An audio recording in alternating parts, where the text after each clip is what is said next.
Disclaimer. The information and education material contained herein is meant to promote the general understanding and dialogue of GANs processing.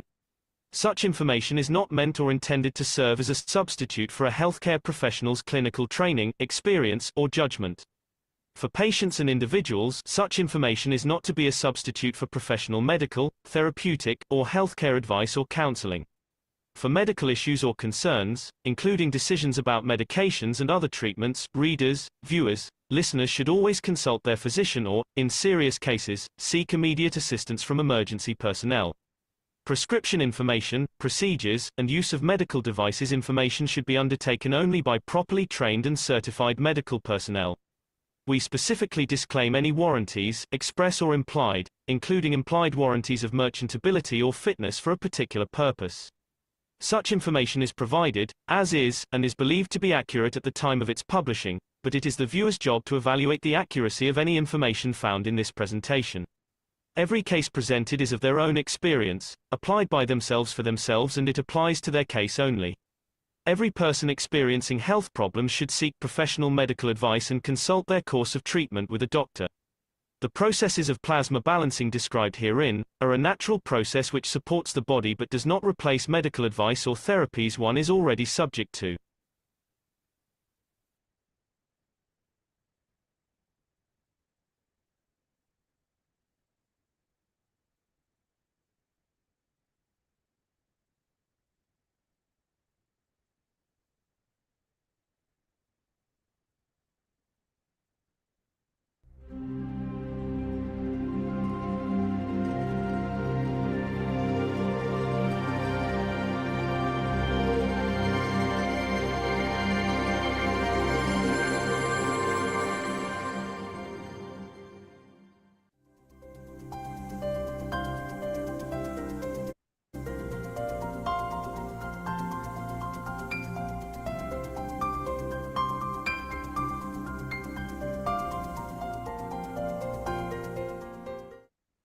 Any other question? Okay, I always like to address the hands up first here. So, Azar, would you like to go ahead next, please? Okay, good morning, Mr. Keshe. Good morning, Rick. Good morning, everyone. Mr. Keshe, when you talk about the tilt of the Earth, when you look at the South Pole and North Pole, okay, so we would say the energy, the field goes in the south and comes out in the north. Now we know if we have both it goes in and comes out. But if for South Pole, we say we have a number 100 going in and 50 coming out. So 100 plus minus 1 becomes plus 50. So it means the in totality is going in. And it's always been going in because the number that goes in is always more than what comes out. In the north Necessarily, not necessarily. So no. You have to understand the work of magnetic fields. In the house secretary you have, they talk about the current, how much current you use, yeah, how much power you use. But there is a reversal to it called eddy current. Call it gravitational. And in the American system and some European systems, they measure your eddy current than actually your power. And if your eddy current is bigger, which means you're supplying into the grid, they come and disconnect you. You're producing energy somewhere. And this is the same with the plasmatic fields.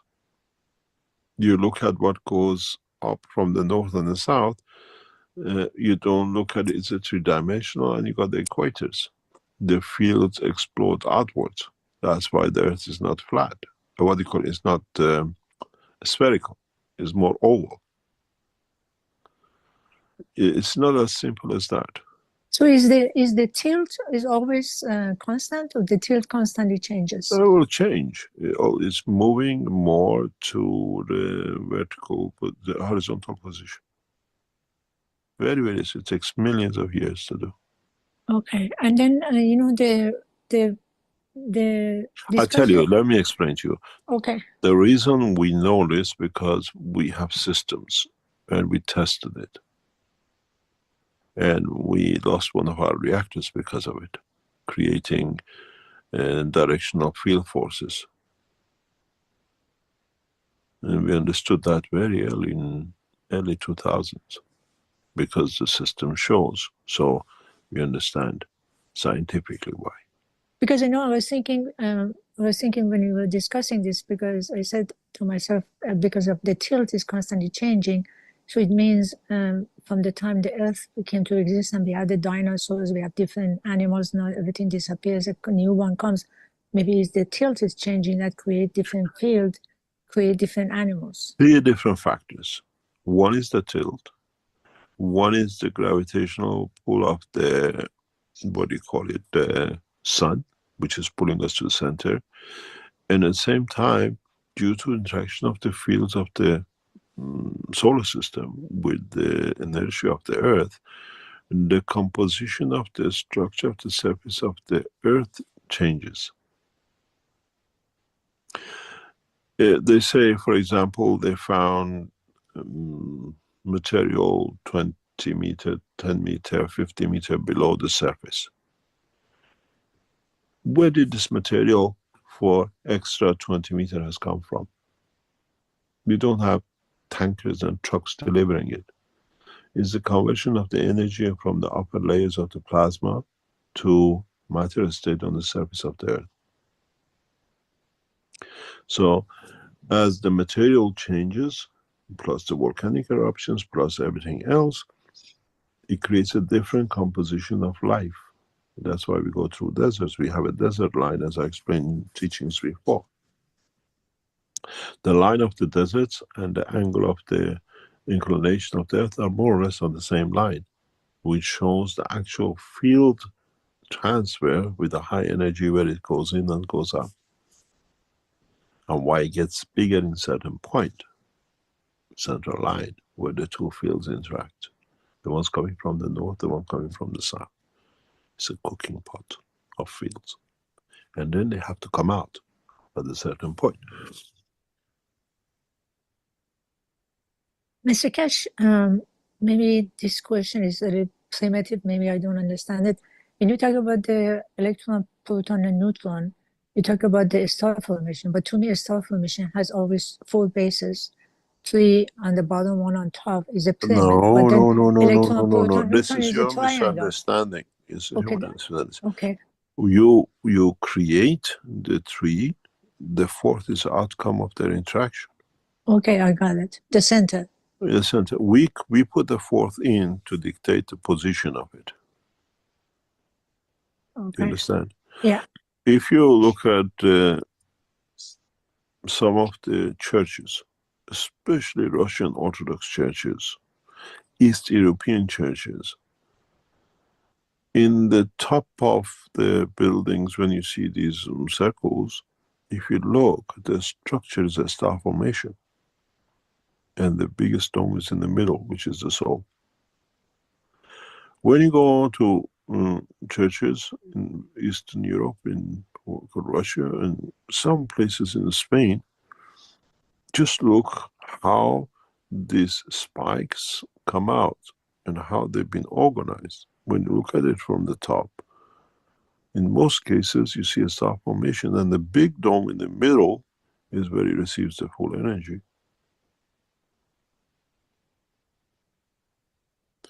Knowledge has been hidden in different ways by the man of knowledge and used by the man of knowledge. And Tesla understood this, that's how he built his tower.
Hello, everyone, and welcome to the 579th Knowledge Seekers Workshop here on Thursday, February 27th, 2025.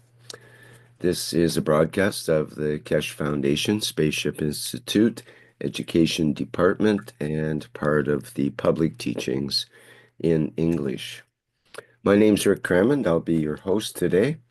And once again, we have the honor of the presence of Mr. Mehran Keshe as our presenter today. And I think he's ready to begin doing some presenting. Hello, Mr. Keshe. Are you there? Yes, thank you very much. Good morning, good day to you. As usual, whenever and wherever you listen to this series of Knowledge Seekers from Keshe Foundation Spaceship Institute.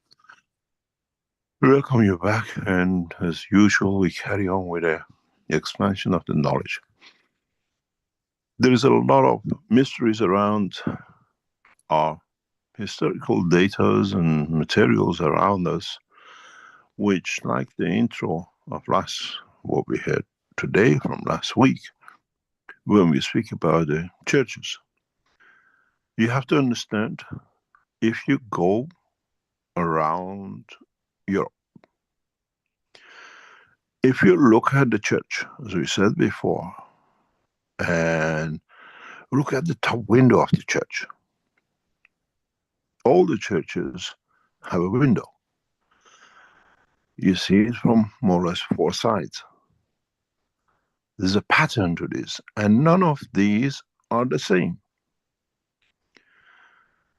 If Rick goes and pick up some of the big churches and show us, we see there's a secret in these windows. And if you live in some cities in Europe, you see one church within a few 100 meters of another church. And some churches are literally built next to each other. But go back and into the history of these cities, we don't see certain illnesses in these cities, in these villages. I used to live in a small town, village like in Italy. And in such a small village, there were 4 or 5 churches. And I always said, because, okay, we live by the sea, people were very, very religious. They go to fish, come back. They want to come back alive. And they gave a third of their income or whatever to the church, that they, have a good fishing and come back alive. But if you look into the structure of the churches, the windows of the churches, you see something very, very interesting. Let me pick up. This is what has been picked up by. If you go back up, go back. Oh, go down. Go down the way you're going. Go down. Stop there. Have a look at the third picture on the right, or the fourth picture on the right, with 2 circles, 2 different circles, one black and one white. Pick this up and bring it up. Or there's some others underneath of it. Just screenshot it, Rick, and put it back up. Which one are you looking at? Any of the right, yeah, there were your things. Then the one next to each other and the one in the bottom. Yeah, these 2, yeah, and the one underneath of it. Pick these pictures up and no. Yeah, go further down. Pick that picture up. And there was another picture in your screen. Anyway, just pick these up, or that we can talk about on the basis. Yeah, that's the one. Just pick these pictures up. If you look at these in the churches, people never understood what this means. It's the science, knowledge, and yep, the one beneath it. These are all churches. Church of windows. We go and admire their beauty, but if you understand the science, None of them were built for beauty to show you. These patterns, these shapes were correlated, matched with the bell. All the bells from the churches were taken away by the order of Vatican, and then there are the churches. Early last century, because when it came to Rockefellers and the Rothschilds, they understood, they bribed, they paid Vatican to take the bells out of the churches. Why? Now we have the knowledge.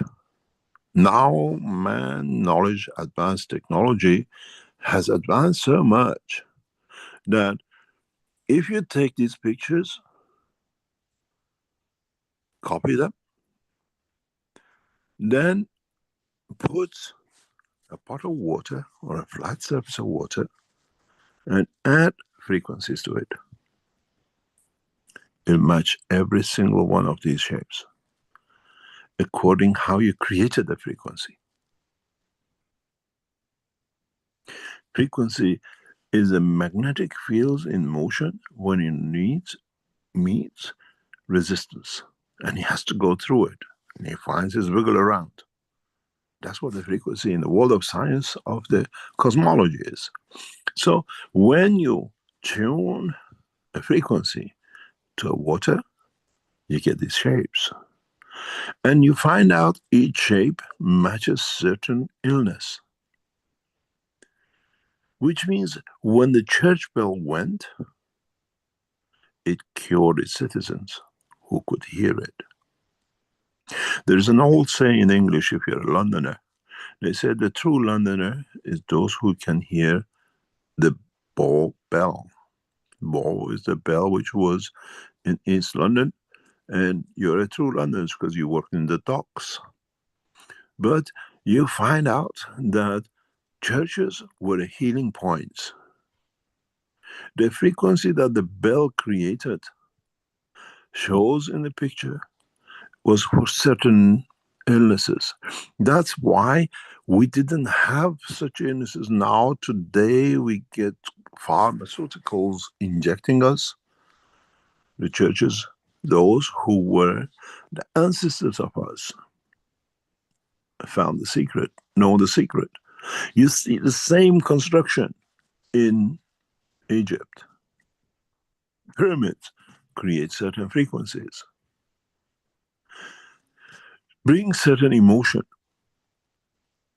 And in early last century, Rockefeller and those who understood, they took this out.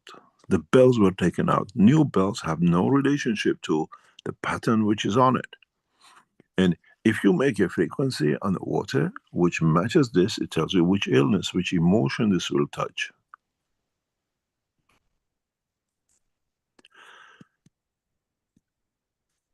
Then this comes to much deeper understanding, that you have to understand how to handle this, how to understand this. There is a secret in the world of pottery. One of my companies years ago was involved in these kind of things. But just stop there. On the right-hand side, you see this green multicolor one. If you're an antique collector, or if you understand your home, not the new cups and saucers.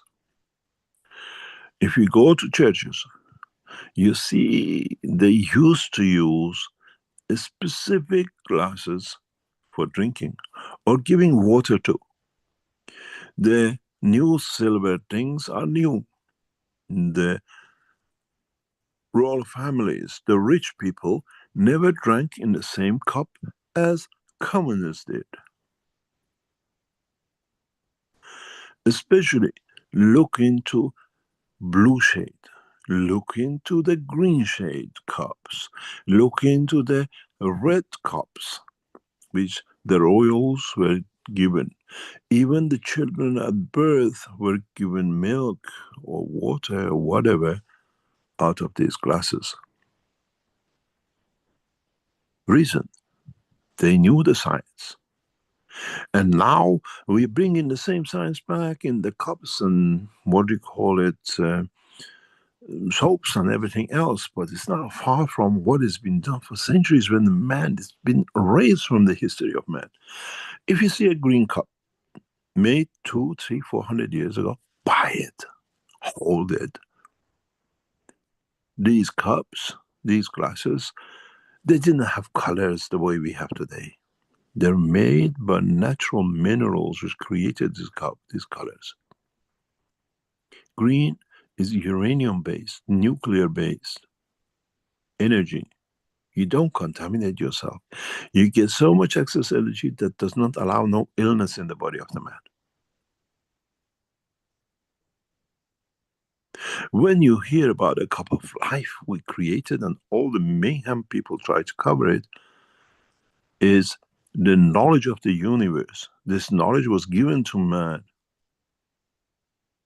thousands of years ago.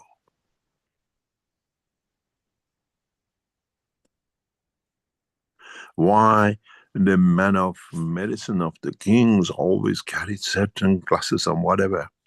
Because they were told, they understood, when you drink from the green cup, it gives you this. When you drink from the red cup, it gives you blood circulation, increases the red blood cells. To you, you just drink the water. To man of the medicine of the time, they knew the secret of creation. The same, what you see on the screen in the different color shade is what you see in space. You see light, you don't see a man, you don't see a creature. We see the soul of the man. What is the intention of that light? Go back to the teachings of 4 or 5 years ago when I explained this. Now you understand it.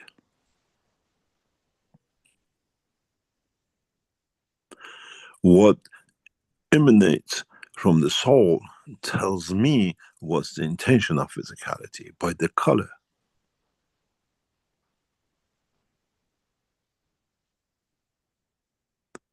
But understanding what it carries, a green to me is the energy I need to survive any, whatever you call viruses in the space. The red is for interaction, for increasing the dimension of the fields of the higher strength.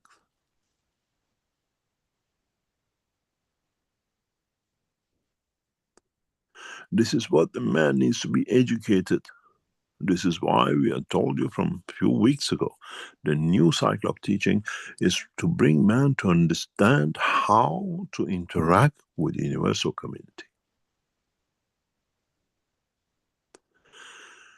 The talk of today is the world order, new world order. The teaching of today is the universal order. As I said to one of our very close friends from Australia, she said to me, globalists are taking over. I said, no, darling. The universalists are teaching to bring man to community of the universe. This is the purpose of the teaching. Rules of the universe as we take man out of his globalist village of earth. And the secret of knowledge has been with the man, has been taught to the man, and over time has disappeared because man did not create the level of communication of today that every man will be equal. Villages, cities, towns, or whatever kept it to themselves and made it a position of power through what they call clergy. The biggest enemy of the man has been those who hide in these buildings, because before it was where the refuge was.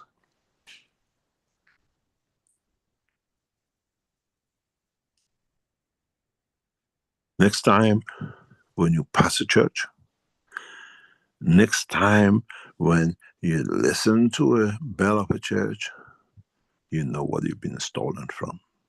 What was supposed to be, which is on the mirror work, and what you hear, which is taken from you to reflect it. In the dimension of the universal work, when you travel the span of universe, the intention of the light, the intention of the observation of the light is indication of your existence.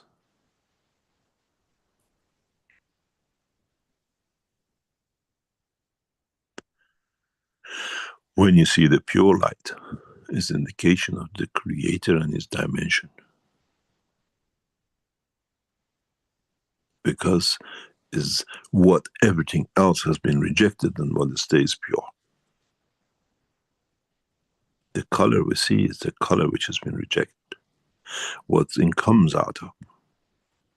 Goes back to the teaching of last week, when, and the teaching of the week before, when I put the 3 layers of the skin, the 3 layers of neutron, proton, and electron, the 3 layers of the soul of the man.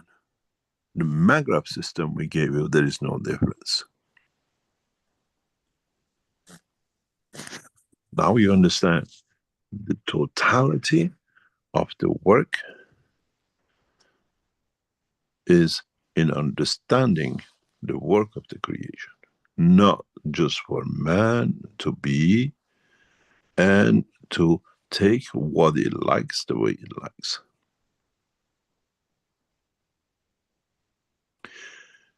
Man will only understand, see, feels, and everything else to do with the dimension of the creation and nothing else. And in fact, you cannot do anything if you do not understand, you do not work within the dimension of the creation and what it brings you that dimension. You have to understand the totality of the system which is in front of you indicates what a man will see, what a man has to see, what a man needs to share to see. And this will bring a new dimension to what we call the knowledge of creation.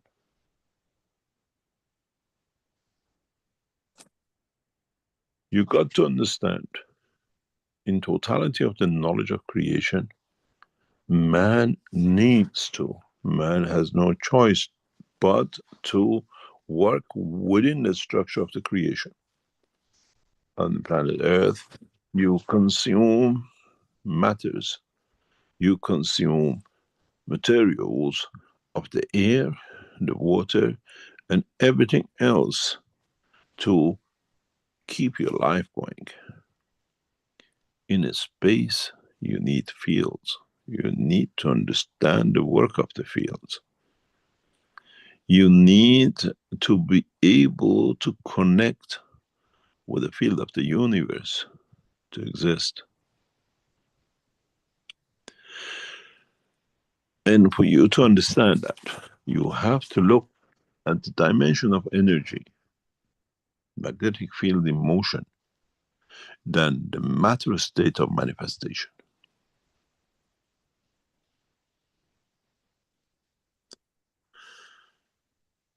When in the dimension of the man's world, we speak about the electron and proton and neutron and atom.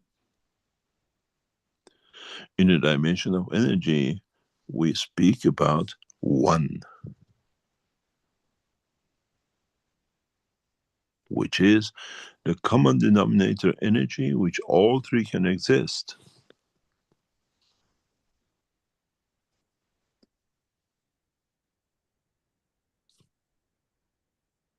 Which is the light, because it has no physicality.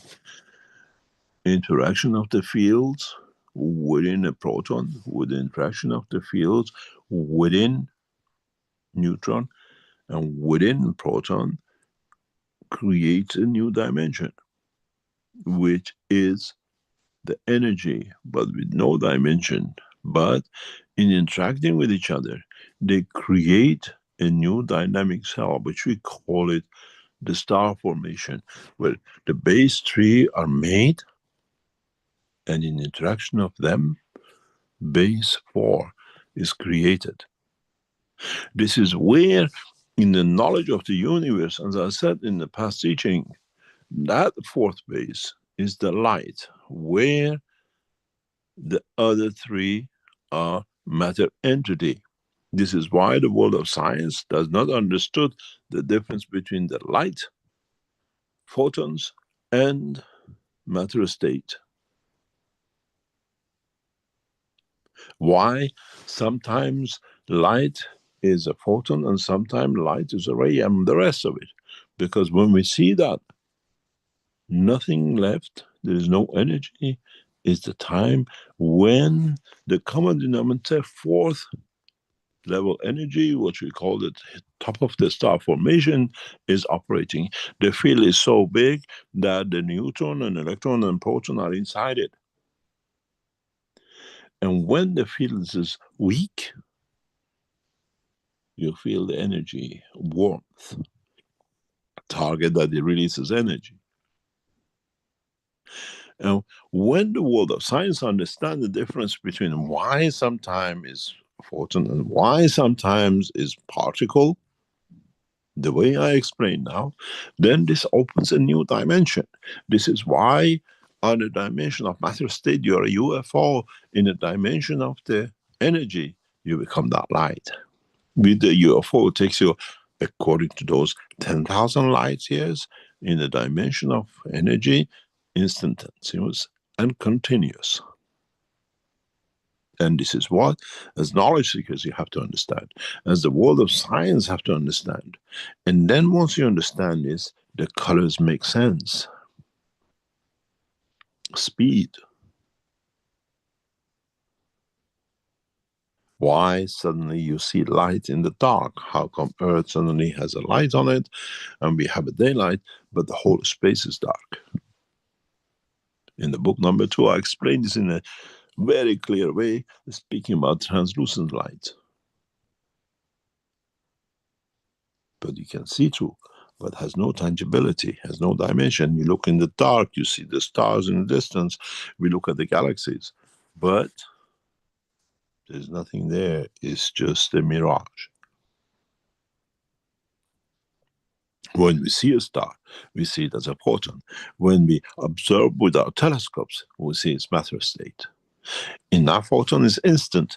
In that matter state, when it comes out, times, it needs space and time, and why is a ray and why is a photon, why creates different dimensions. And sometimes we partially see both at the same time, because part is matter state information in the matter state of brain, and partially is the energy state of the soul, looking at the same object. This is how when you stand in front of the person, you see the soul through your soul, but you see their physicality through your eyes. You say they've got the wrong intention, you feel it, or they are sincere, because you have learned to match the two.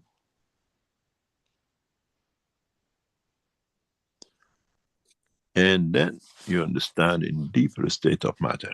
Then you understand in a deeper state of energy. Then you understand why we brought the macro system into operation from the beginning. And I kept on telling you, you're looking at the crumb. The cake is on the top. You're happy to collect the leftover, what is there, but you don't look at the top when it's there.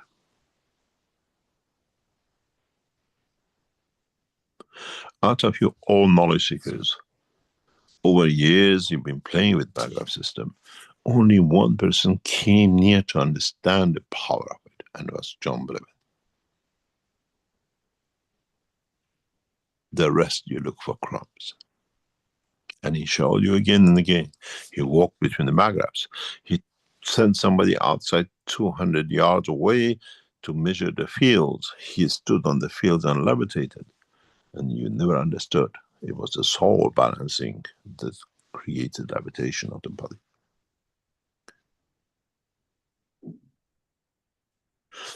As knowledge seekers, we've given you enough tools to be able to survive the span of the universe. As a humans, you're lousy. In the field of the knowledge of space, you become very clever if you understand how to handle it. I was told, you know, Mr. Keshe is humiliating, keep on telling us you don't understand. Because it's not that you're stupid, because you don't understand the work of the universe. You only understand the work of the planet Earth and physicality.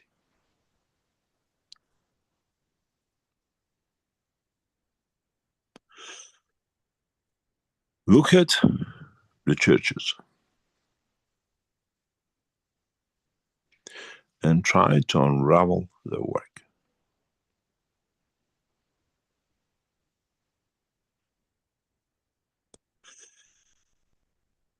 And one day man will study,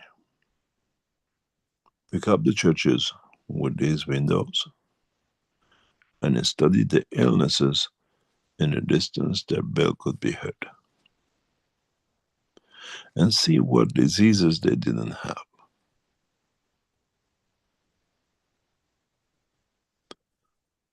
I put the glasswork and the bell hidden in the posters, hidden in the soap, hidden in the magnet system, as you don't understand the totality of the knowledge.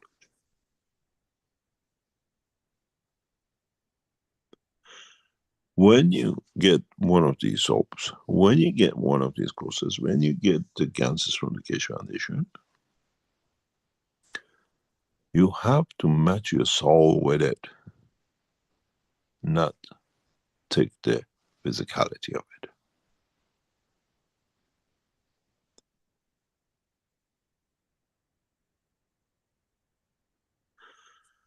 Well, the Japanese scientists, much earlier on in the last centuries, showed how the intention changes vibration in the water.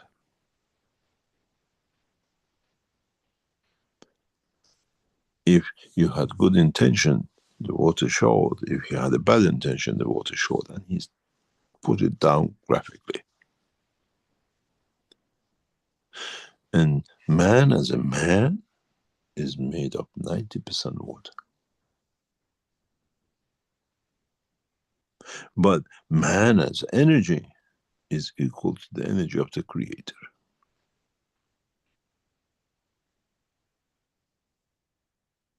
Which can convert that energy into the dimension of water of physicality to change the matter.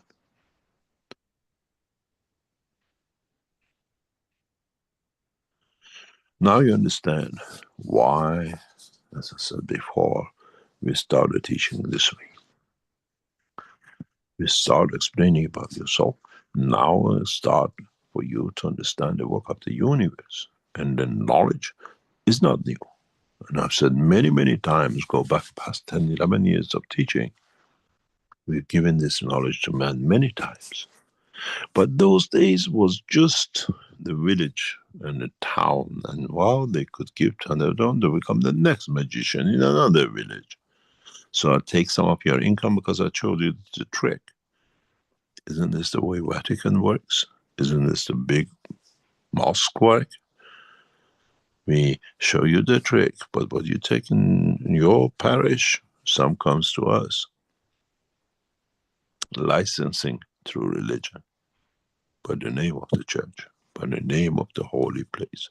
Look at the scripts, look at the tree of Adam, look at the tree of everything else in Torah, in Islamic world, and everything else.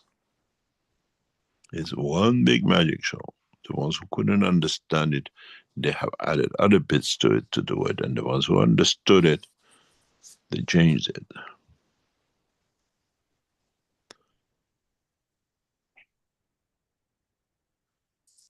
Knowledge is free. Understanding it costs a lot.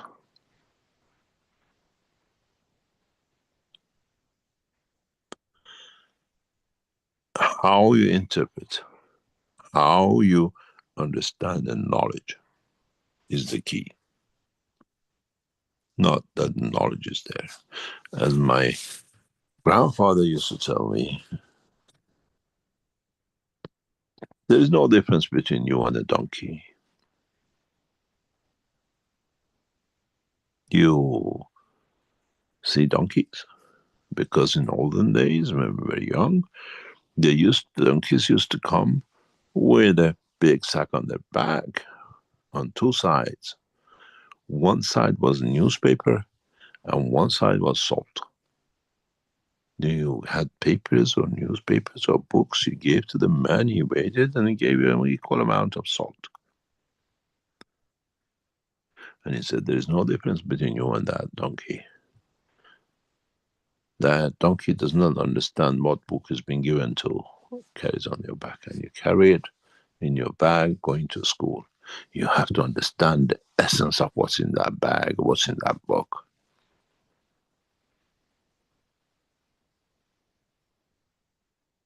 Not to remember it because it's there.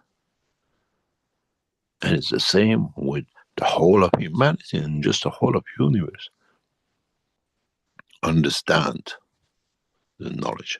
Just don't carry the knowledge like a donkey.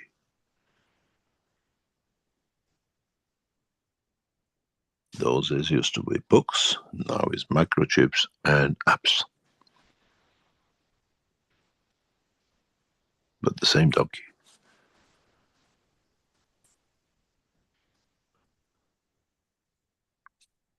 Understand the intricacy of the knowledge in the energy level. You become man of space. Work with the dimension of the matter state, you stay man and you fight for every breath.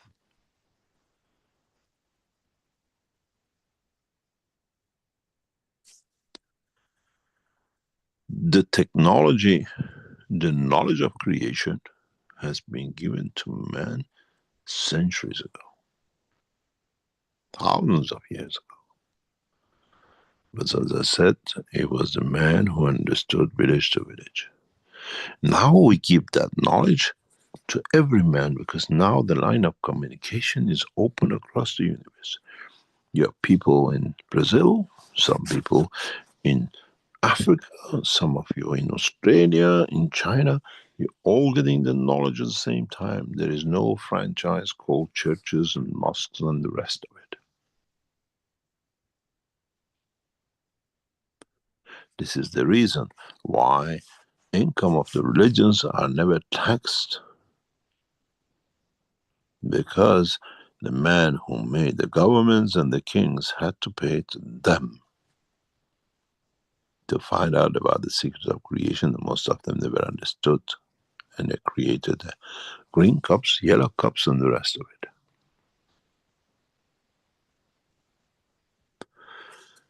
Make yourself a small homework. Find these churches, find these classes, and then go on the internet and one of the highest diseases and lowest diseases in the area of this church. Then you understand what Rockefellers and the Illuminatis stole from you when they took the bill out.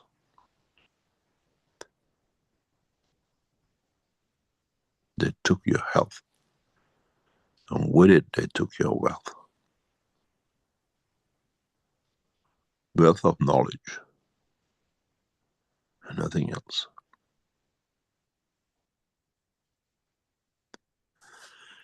This is part of the structure of you in the universe. Interaction of the man in the universe. Look at every single one of these pictures. He has a center. Always comes to a center and depends on the dimension of that center. That center is the creator. And whatever you see is the light will radiate equally amongst men. That's the meaning of these. And this is why when you make the frequencies in the water, the center always comes to the radiation of the fields, and the rest is matter of state to show how it's been radiated. When man becomes knowledgeable and looks at the universe, you will see the same patterns. And from the pattern of the universes, you know what kind of creatures live in these structures. What to expect. And the closeness of that, according to these structure of universes or from fields, how close is that mentality, type of life in that universe to the Creator? Behavior of the man.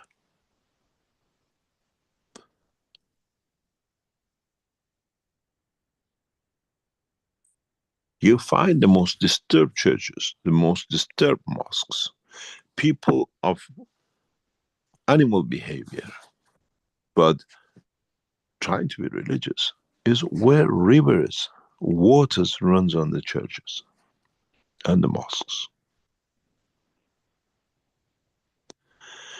And you find men of war, men of anger, men of conflict, pray in these places.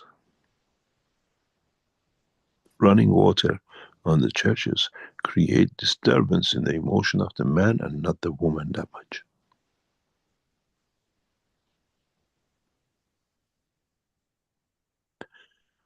Now you even understand how the interaction of the fields of the creation with the soul of the man creates that infested behavior of the man.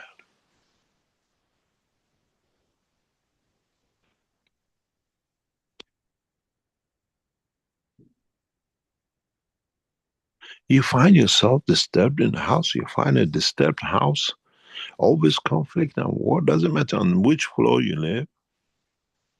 Look what's beneath it, what creates it. 99% there is a river running on there. And affects men more than women.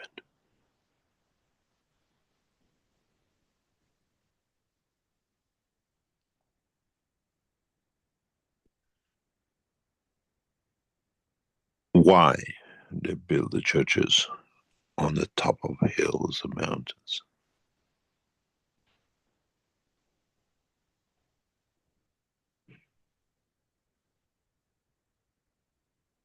Those who lived in Italy understand. Those who live in Germany and Austria and others pay for it.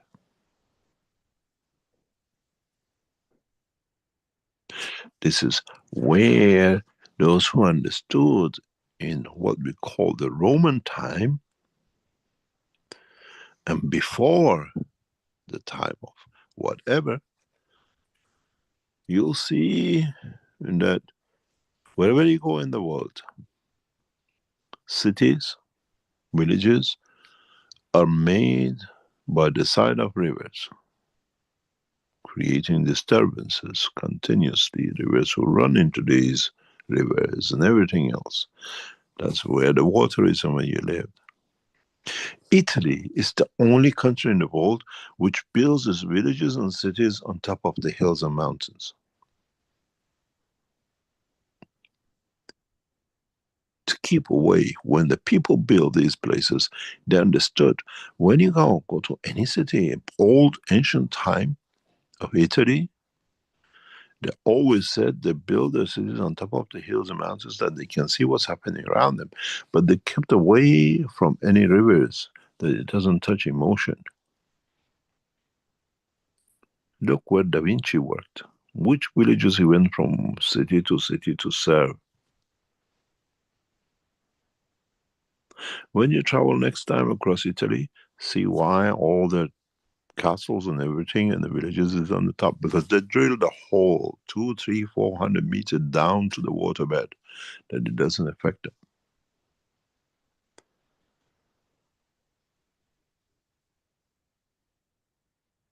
Those who built the churches on top of it, monasteries on top of it, understood the knowledge of fields. And the man looked at the place of the building.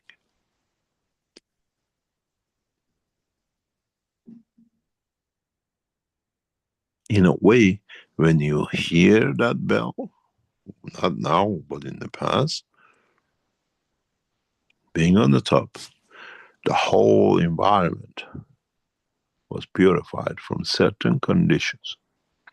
Then you ask yourself why there is always had 2 or 3 bells, big one and the small ones, and they rang together. They were purifying the fields of the soul of the man, and not the physicality of the man. The man heard the noise of the bell, the soul received the energy of the bell.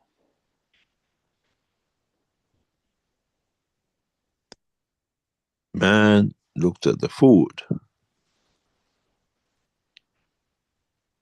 The soul received the energy to become the food.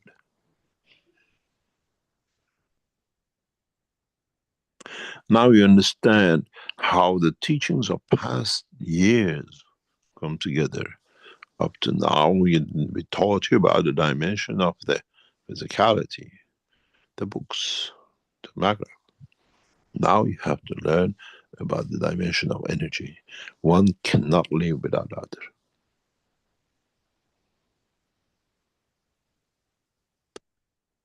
I hid this knowledge in the form of cup of lives to interact with the fields, but in fact, if you look at it, the interaction of the nanomaterial with the matter, nanomaterial gives the radiation, the matter stops it.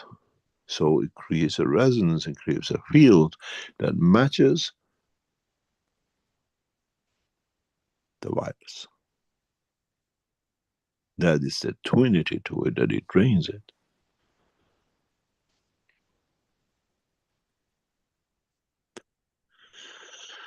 Try to understand the science of the creation.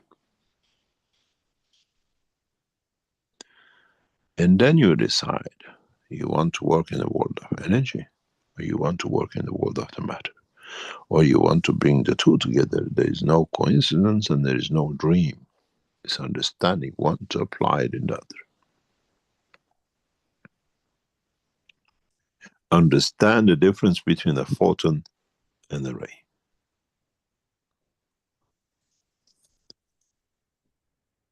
When you are the light, when you are the matter energy felt. And then you can explain this to the scientists of the top universities of the world. This is the common denominator.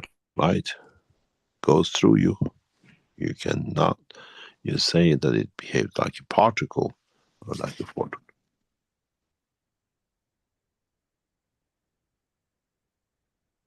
Then you don't look for neutrinos because you change your emotion, your body receives the same energy, you see the flash of light.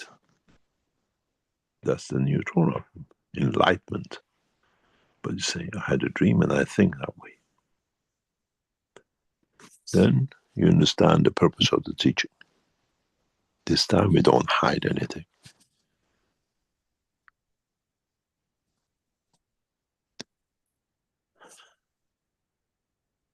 You have to be clear in separating the two dimensions, manifestation or transition.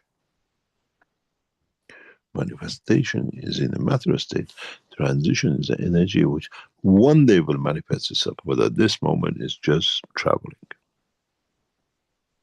That's why in the matter state you travel, in the energy state you transmute, because somewhere down this line of transmutation you're going to manifest yourself, and in that point is the destination.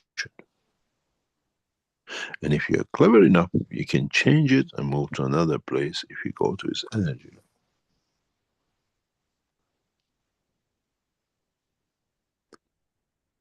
Once you understand the separation, once you understand the totality of the knowledge, then you understand there's a lot to learn about the universe, about the behavior of the universe, how these lights interact with each other, what's the outcome, what's the responsibility of you bringing the yellow light to the green light or the whatever other color you see in the universe.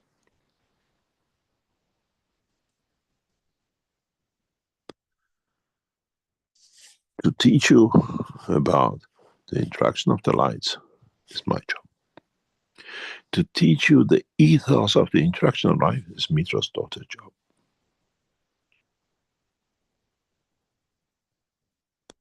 It's you who have to wait for his manifestation. She's beautiful, she has the knowledge, but she will not teach you with the word of the man. He teaches you through the soul of the man.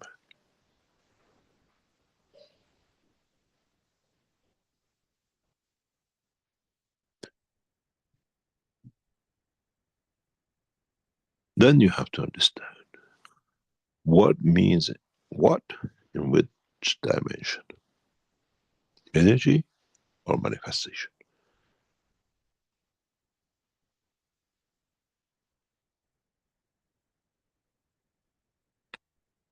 Try to understand the separation between the two and do not call one dream and one reality, which in fact the true meaning of it is your dream is the reality, because the energy comes through it and physicality just manifests what has come through.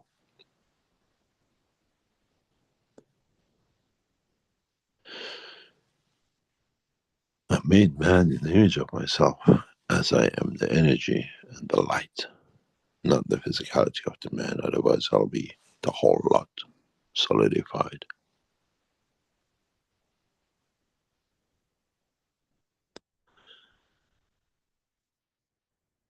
It's not that you don't understand, it's that you decided that I deliberately ignore it because it suits me better in the physical dimension.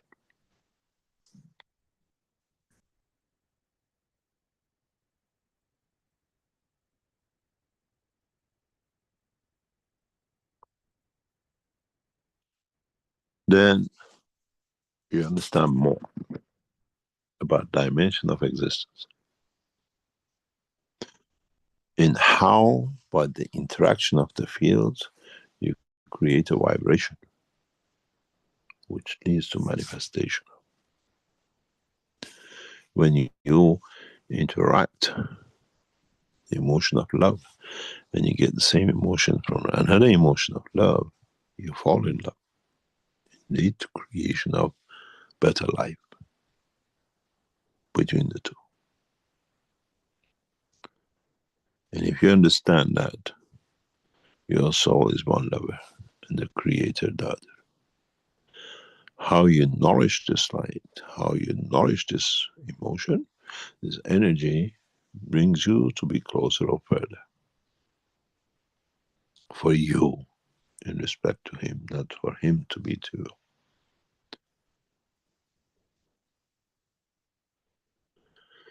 In the future teaching, I'll show you the dimension of interaction of the fields in the energy level.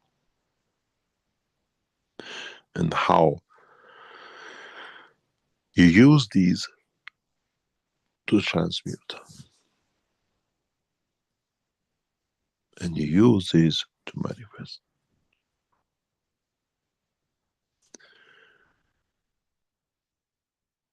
You got to understand the dimension of totality. You have to understand the dimension of reality. You have to understand the dimension of movement of man as a matter state, the dimension of movement of the man in the energy state.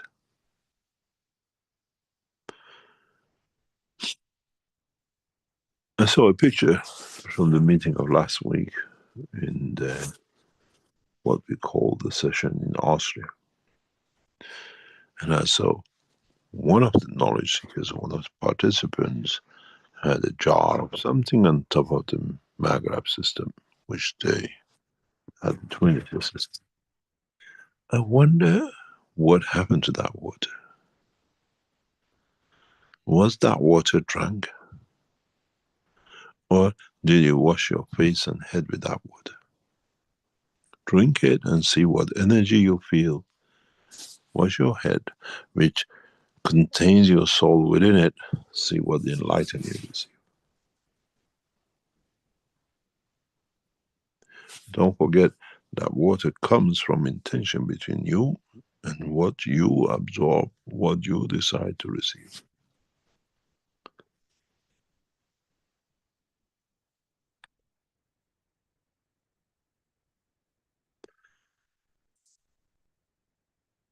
In reality, nowadays it's easier to explain. You, in the dimension of physicality, are in the new cars which is becoming fashionable. You see it in the passenger seat, and there is nobody where you hold the driver's seat and the wheel. But you decide where to go with the voice, and the car takes you to destination.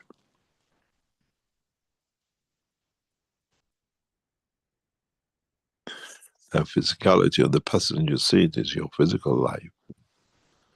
And that emptiness on the chair which takes you around is your soul.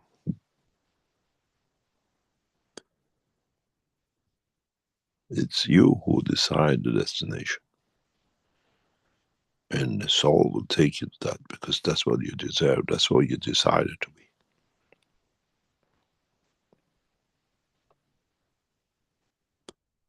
Very soon, in these vehicles, you will not see any more dashboards and you will not see any steering wheel because none of you knows how to drive anymore. You don't need a driving license to be a passenger.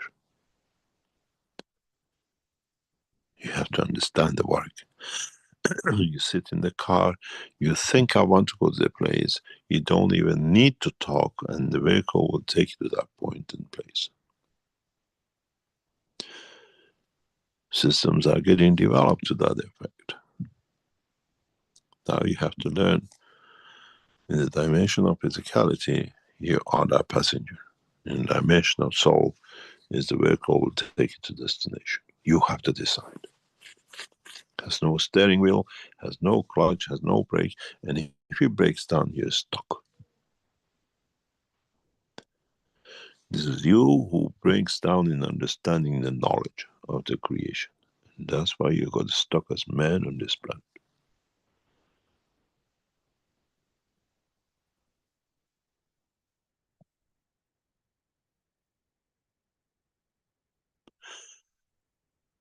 In the coming time, as we develop in technologies, you will have these dynamic, plasmatic, what you call microchips, which have no dimension, have more liquid, and then they have emotion.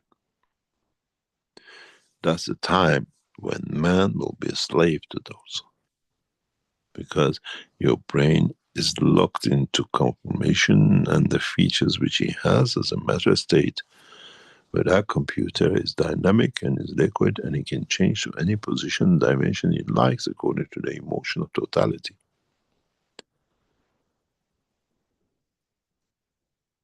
Maybe you understand the picture I put in the book where you see different layers of ganses and I said you see they stack different, but the information is the same.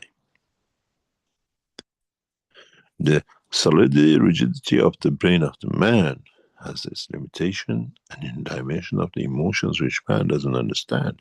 And when you go in the dimension of fields, when you look at the ganses, when you look at the new microchips which will come, which no physical dimension of soldering but connection through emotion, then man will become a slave to computers. Unless you work through your soul.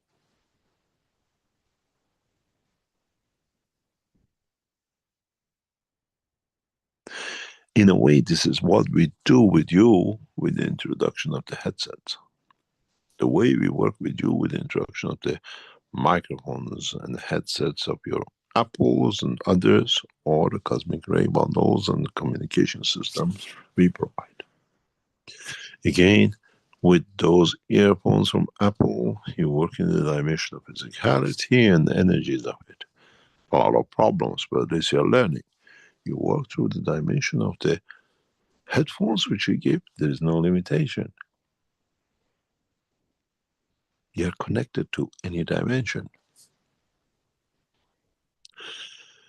In the coming time, I'll show you how your emotion works and how you have ignored that emotion and how your emotion brings things in the dimension of totality, in your own operation, in your own dimension, in your own understanding, and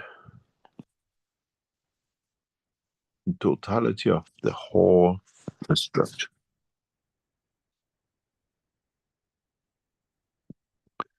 I'll try to show you something very interesting, which it might bring you some knowledge. And we used to show you magnets and magnets and the rest of it. I'll show you something very interesting. This is a data from you lot in the last Friday session, one of your groups. And then you see how we even see your intentions. It's very interesting if you understand it. And then if you don't, you're in trouble because you need in the future to understand it.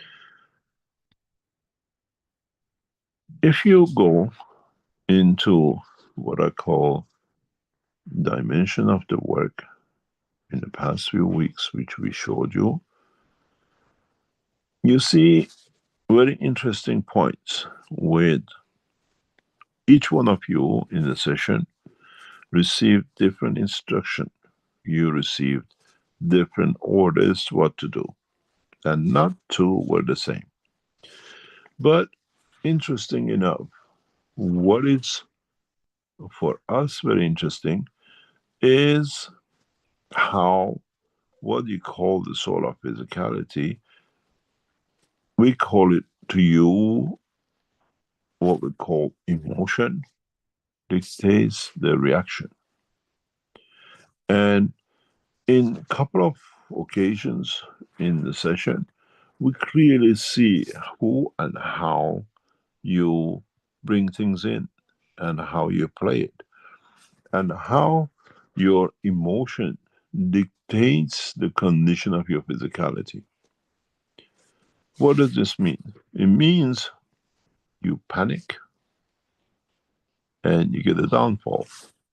You work and you understand it, it brings you very, very easily the next process, which is you in the reality of the dimension. And in a very much how you lot in your whatever condition, your emotions controls your what I call physicality. What does this mean? You lot together, you're in the session, one of you panics because can't accept what is going through with. Recording in progress.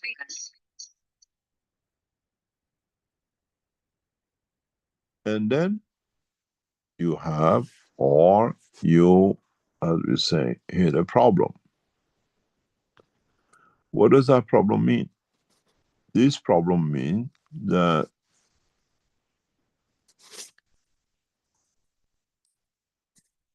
you have, or you entered, or you feel the what I call the others. So when one of you panics, the whole lot of you go into panic, or you get a disconnection. Let me explain to you this way. You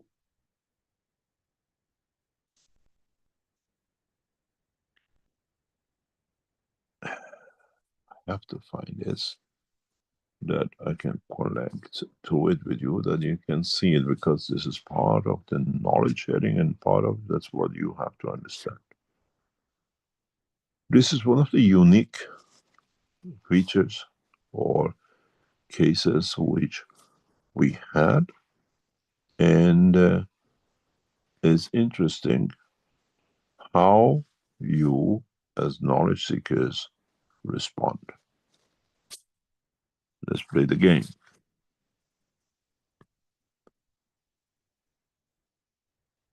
By now, you're familiar with this.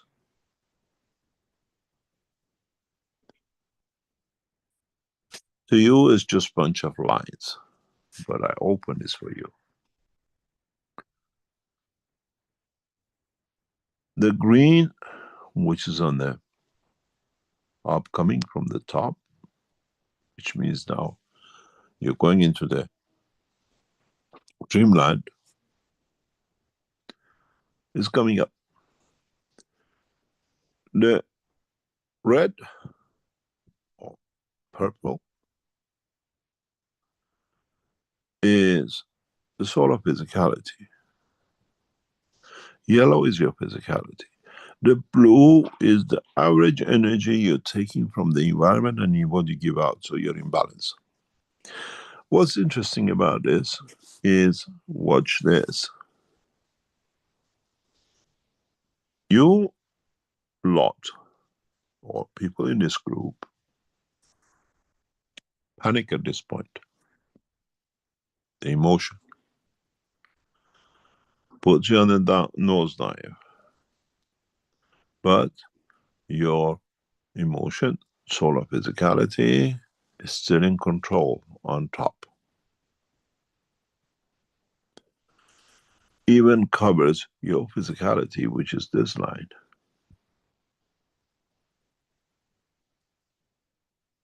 So the whole commotion of you coming out of the, what you call your dream or transmutation, is this panic point.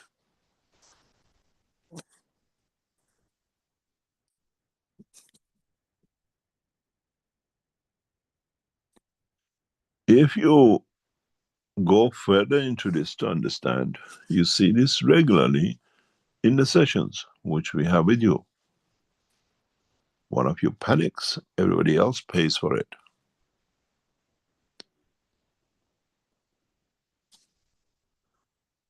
But what is interesting is this, what we see usually as pattern of your souls. Energy of the souls. The soul of the man,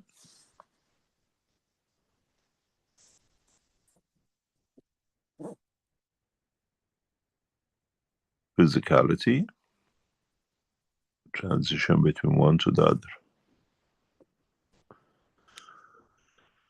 This is what you receive from above, you're connected to. And what you see feeding here is your physicality. In this session, you see it, you're everywhere. But two clear points. What is interesting is this session. Let me clear it out that you see it. For the first time, we see this. And we see concentration.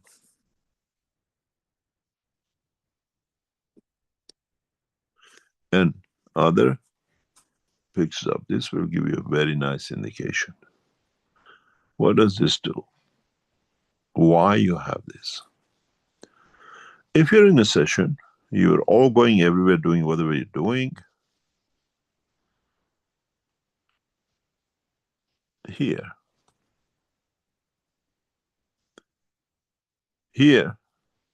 is where I came in and I said, come and meet me. I gave you a reference point. And within the seconds, we saw the manifestation of receiving fields. And this is one of the reasons in all the sessions, if you look, my phone is totally disconnected, that I have no interference with you lot. In the past, when we had the daughter of Mitra with you, this will be totally different. Because this moves to here intensively because you receive through the soul. In the future, I'll show you the pictures. Now, connection of the fields of the man to physicality of man is a science. Is not anymore talk. And in understanding this, have a look at this. If you understood the other one, you can see how every change in the motion of the man, the group is strong, can hold, can override. And what do you see? Again, the minute the emotion comes into it, you see the panic and the change, and you see it.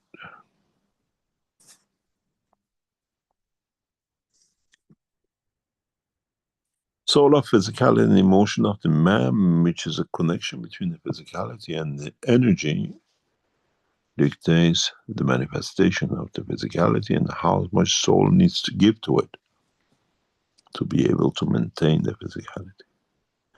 But there are one or two interesting points which, if you look at this graph, if you understand it, it actually sits in a point where we know you have transmuted. How do we know you have transmuted? In some of the graphs which we'll show you in the future is this. This point, if you look at it, is the most important point, where the soul of physicality and the soul of the man interact. Or soul of physicality reaches to be within the soul. This is the time you have no physicality. This is the how we know how many of you or in which group has gone through transmutation. And this last session, we saw it clearly in 2 or 3 occasions. This is a reach out to go. This is holding on to fear. If you look at this, you see something in this very first picture. If you go there, you see it. At the point where the soul of physicality and the soul of the man meet. And we know you transmuted. Look at the struggle in going through transmutation here. And look at this. We know some of you achieved.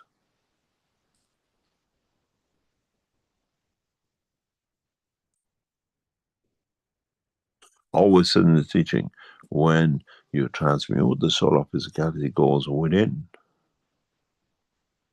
When you have physical transfer, the soul of the man is within the soul of what you call physicality. Now you understand. Now what we said were past teachings, you see it, and this is from you, not from us. This is the picture of your energies, not us.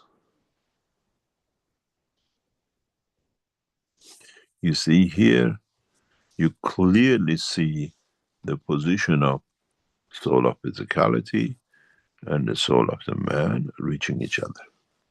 So we know some of you have transmuted.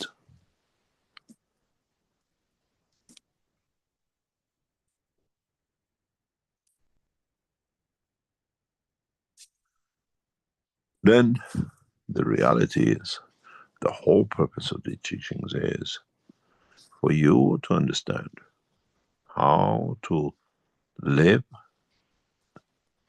in both worlds, this and this, and know when to switch.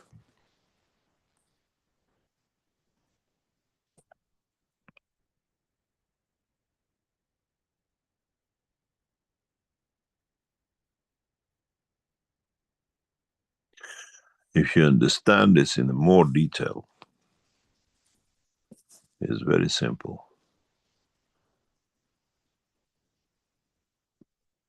You come in from a dimension of totally physical, and now you go into the dimension of the soul energy. With you call this the dreamland. And to you, this is a reality.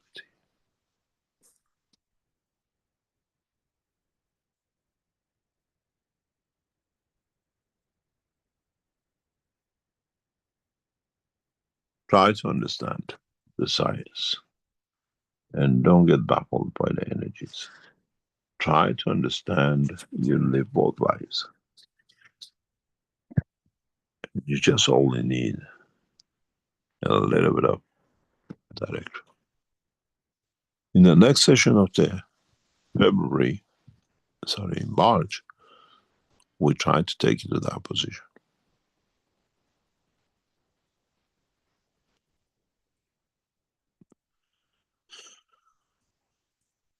You have to understand how fields move, what's the purpose of the fields. And if you understood this picture, you go back in understanding very clearly why I kept on telling you your emotion controls everything. It's not just that gives you love. If you know what energy of the emotion you use in the dimension of physicality, you can transmute. Emotional transmutation is unknown to man, but man lives with it. Call it a dream. And this is our job to teach you how.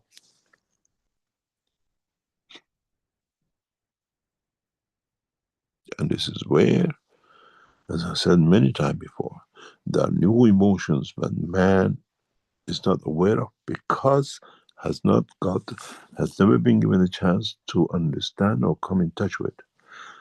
Emotion of transmutation is one of the most important emotions man will carry. It's much more stronger than even that love. Because it's the love between your physicality, your soul of physicality, and your soul.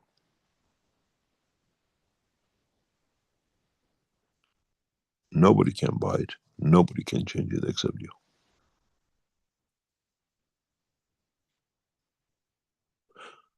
We are not a cult. We are not a religion. We have no temples except the temple of the knowledge of the Creator to be created within the soul of the man or any creature in the universe. We don't build our temples on the street and we don't give them vibration and bells. We build it in the soul of the man. And that's the church of knowledge, creation, and the universe, and nothing else.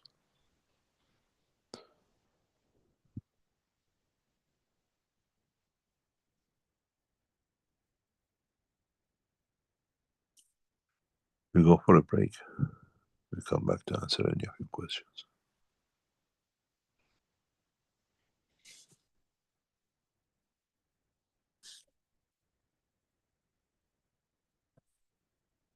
Rick, would you like to take us for a break?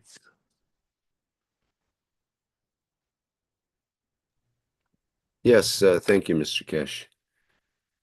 That completes our first part of the program, and we'll be back with the second part, where folks here in the Zoom as well as YouTube have a chance to ask questions. In the Zoom, you can put your virtual hand up as an attendee, and we can open the microphone so you can speak. Otherwise, you can put comments or questions in the chats, the chat or the Q&A in Zoom or the chat in YouTube. Okay, we will be back shortly.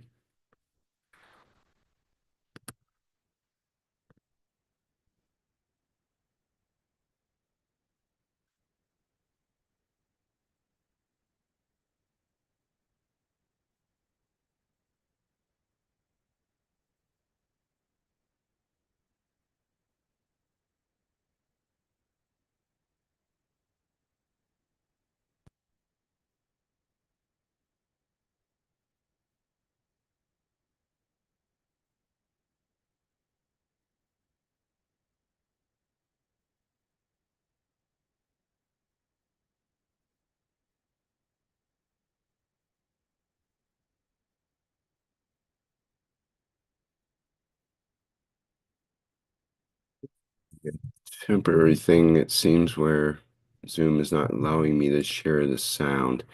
So I'm not sure if the sound will come through. If not, we'll have a minute of silence as the water ad plays.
Yeah, I think we'll keep our break to a short break today. Seems to be an issue with the sound and the Zoom here. Perhaps an update will help. Let's go back to our regular screen and begin the second part of our program. And usually Mr. Keshe will have something to say before we begin the actual question and answer part. So, Mr. Keshe, would you like to go ahead with whatever you'd like to bring up?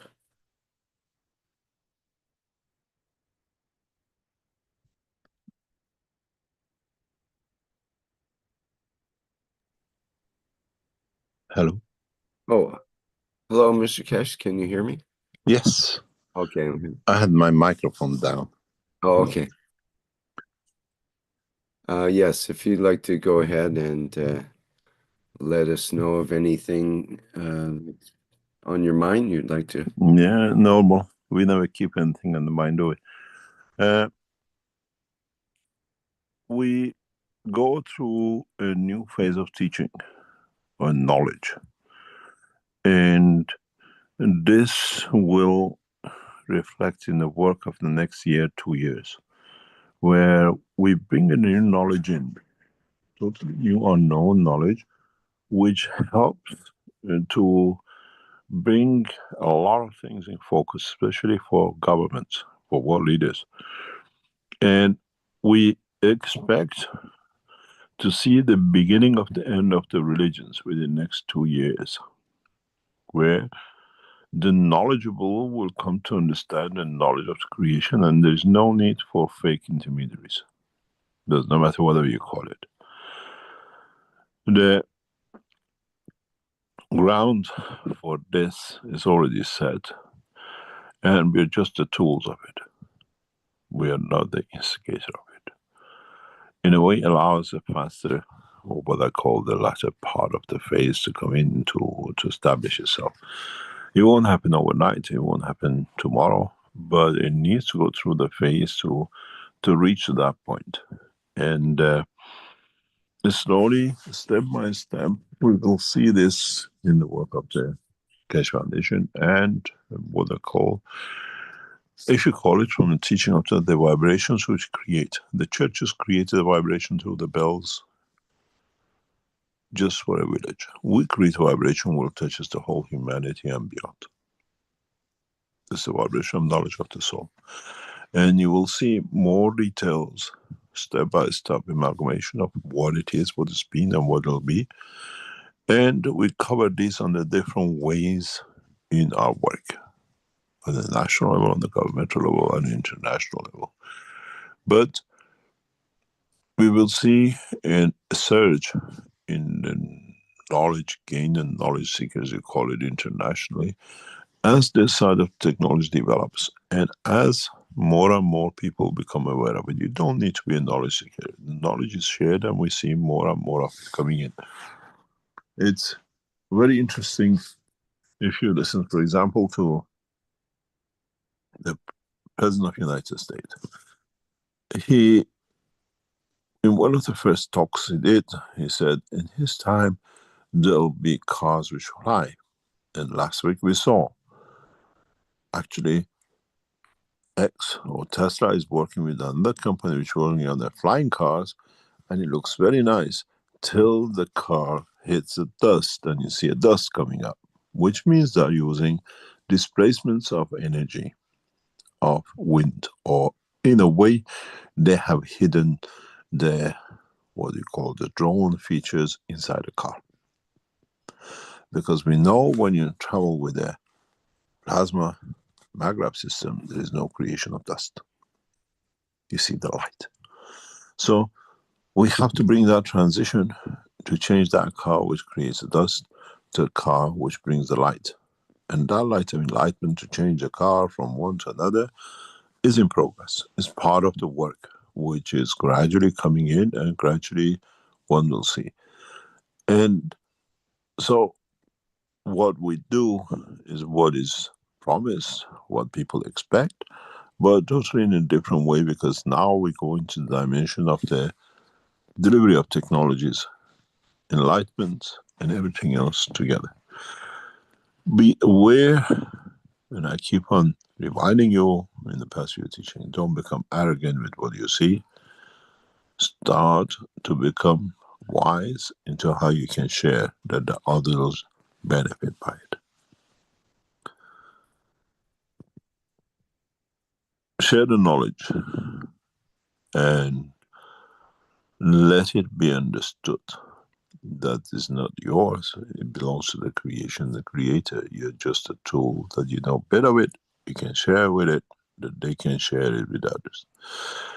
And in a way, as we had the experience in the past couple of weeks, the knowledgeable people see the shallowness in the knowledge if you pretend to be yours, or you pretend to know you understand it all.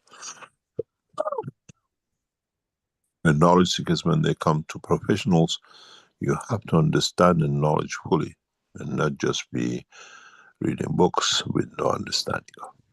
Because those who understand the knowledge dismiss you, and you discredit the technology and all the work which is done around it due to your ignorance, but lack of knowledge, but pretending or thinking you know most of it to introduce.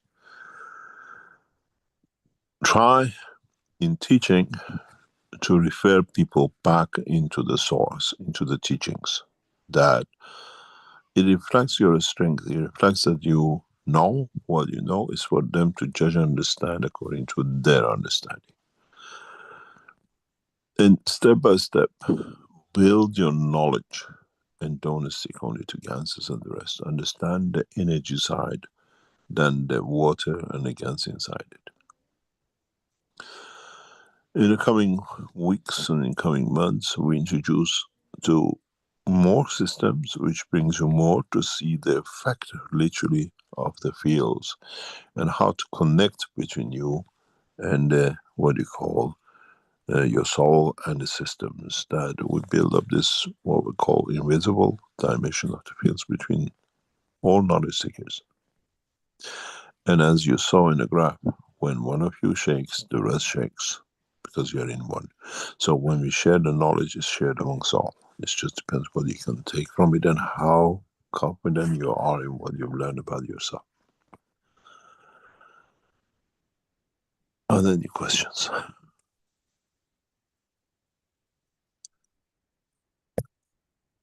Okay, thank you, Mr. Keshe. There's a couple of hands up here from Marinez and Azar. As usual. Yes, there are a couple of lovely ladies here. We'll allow them to talk. Go ahead, Marinez first, and Azar after that. Yes, thank you, Rick. Good morning, everybody. Good morning, Mr. Keshe. Thank you very much for your efforts to teach us something, to elevate a little bit as a whole. And I have a question. It's very simple, naive question. One, how does the person know the moment they have been elevated? Do you feel it? Do you, yeah. And is it kind of last some time in their life, this elevation? Depends what you call elevation. Depends what you consider as to be elevated, or just because you get enlightened and understand it more about the world of the creation, you consider yourself to be elevated. Or you receive information or knowledge or whatever, and you see it as elevation, as being better than before, understanding more than before. The process of elevation of the soul is very, very clear. Extremely clear for those who receive it and go through it. And if it's in the, what I call, big steps, massive change, you feel it in your physicality. Even when you're transmuting, you might transmute, and when you come back, you say, oh, I understood something. But that's the knowledge you created through the fields of the universe, the way you do it in your dream. But this time you instigated by coincidence, you came across another field which added to that you see higher energy order than what I call information or life. But if you receive it in the back of this space, in one go elevation, you definitely feel it. I tell you, you definitely feel it even with your physicality. So, elevate, physicality has to match. And God forbids, it takes time. Your own physical body is a stranger to you. Because now you see a different level. Now you have to bring the physicality to see it. And then it takes time. And then you get used to it, and then you get it another time, it gets worse. But you're already used to it, I've been there. It's like when you've broken a leg, when you're breaking it, so now I know this feels a broken leg before I know this is broken, it's broken. It's the same way. It's how, by experience, you understand the elevation of it. I was telling this to a knowledge seeker very, very recently. When I was young, I used to be very busy, unbelievable, ADHD triple times. And when you are that busy, you create mayhem for yourself.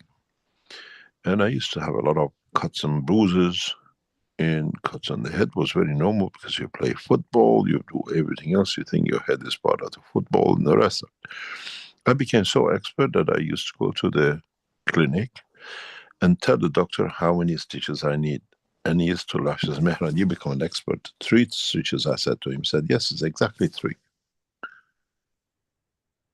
And it's how we gain the knowledge.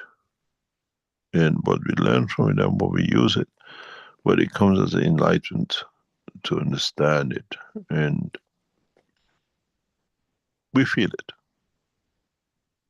Definitely feel it. It's like the way you feel death. That's part of the elevation understanding the journey has started.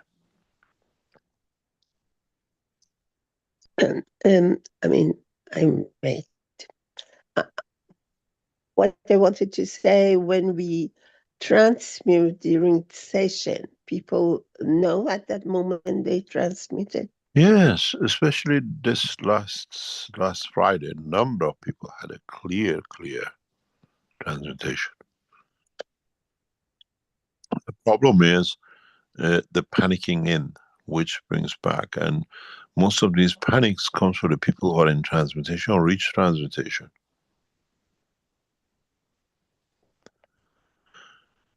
Because when you do it in the sleep, it's nothing. I'm not here. Body does whatever I like.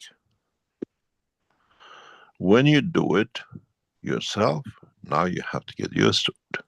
That is me who causes it, not wherever he wants to go. And that's the difference. And we see it. We saw it in the week before in the graphs of some knowledge seekers. The emotion, which affects both the physicality and the soul. And you see it on the graph. You can build systems in the future, you will see, again, has to be made through energy levels, not the physical matter, but combating the physical matter, where with instruments, we can say when a person is ready to transmute. Beam me up a Scotty job. You have to reach energy level. But can we give that energy level to your soul that dictates a manifestation of control of emotion to the physicality and you transmute? Or you bring the soul of physicality within the energy of the soul? And then there are other steps to it. And also, does the physicality of the person or a state of mind, or is just waking up, or hasn't eaten, or feels pain, or feels has You see, when you do that in your certain sleep, when you do that in your sleep, you feel a pain or whatever, and you wake up. It's because half of the brain is working, the other half is in transmutation, is opened up, it's going somewhere. What you feel is on the physical side. It's like when you're dreaming, you call it, you're in transmutation, and something happens and you start kicking. Because that information is transferred into the physical dimension, and physicality shows kick. Watch, if you have young children, 3, 4, 5, 6 years old, because they haven't mastered it in a way, and sometimes even the adults do it.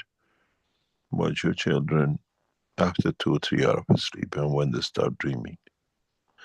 How they kick and they shuffle and they turn and they laugh and their eyelashes click. Because it's the pure, they haven't managed to say it has to be hidden, cannot be shown. Training in sleep, what you go up the soul to be hidden from physicality. We all do it. We all have done it, and we still do it. When you're holding your partner in bed, see how fidgety it is. Oh, you had a dream from the smile, from the shakes, from the cuddle, tightness of the cuddle. You can gauge what emotion is going through. If it's a nice dream or is it a frightening dream. I usually wake the children up and I see these things as wake up. You are in the other world. And they look at you and they see you and they get the confidence that is there. And they go back to sleep again.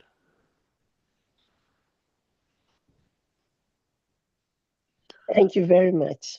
Yes. You're welcome. Very. God bless you. You're welcome. We have to learn how our energy fields, what we call dimension of the universal fields, in contacting or coming in touch with our physicality, manifests itself.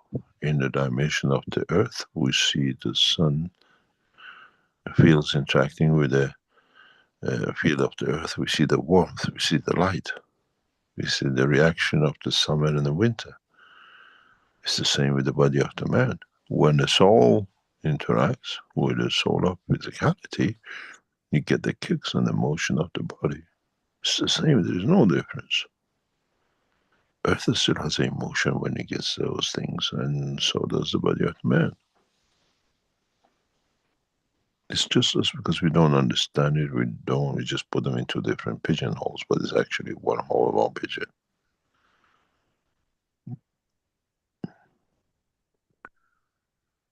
Any other question? Thank you. Thank you, Marinez. Okay, Azar, I think you're up next. Good morning, Mr. Keshe, Rick, and knowledge seeker. Mr. Keshe, when you talk about the churches, few questions I have here. Jesus didn't make the churches. So who made the churches and who brought this knowledge? That's one question. The second question is,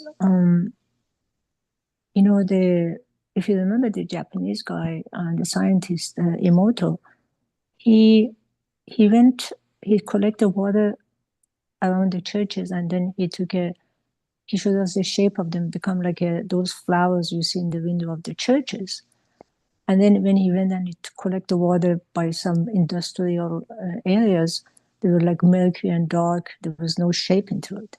So when this bell went into they created sound, because we are more than 75% water, we're made of water. So the water in the body clearly got those shapes of like a window churches. So the body organized itself in a crystalline kind of a way. So the body became healthy. There's no diseases. Now, when they made that's another question. When they made the houses or cities in Italy on a mountaintop, on a hillside, away from the water, was it because the effect of the water, if we become, because you have no control over it, whatever the water shape became, it affected the body affected water in the body. That's why it created a problem. So they try to stay away from the water. Am I correct? A number of things. Let's answer your first question in a different way.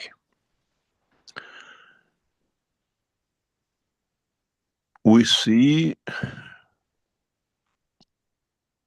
the people have certain ways and thoughts and whatever, look for someone to be the leader, and then they bring their own essence into it after work.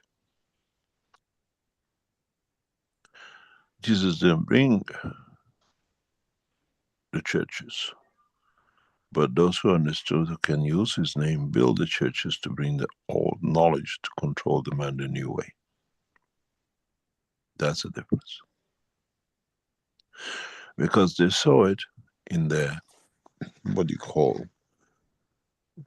Jewish religion.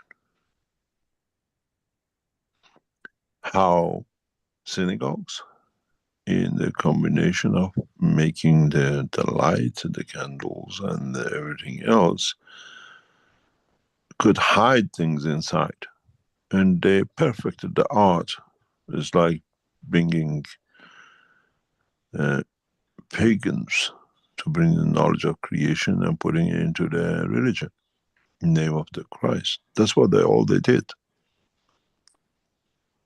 If you go to England, you still find pagans, original pagans, and their surname is pagan.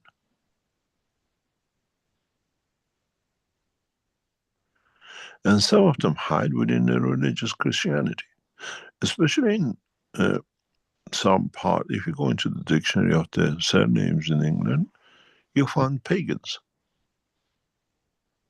because they never changed and they kept themselves that way, and they live in a different way, and they have a different path. They're very close to the Zoroastrians.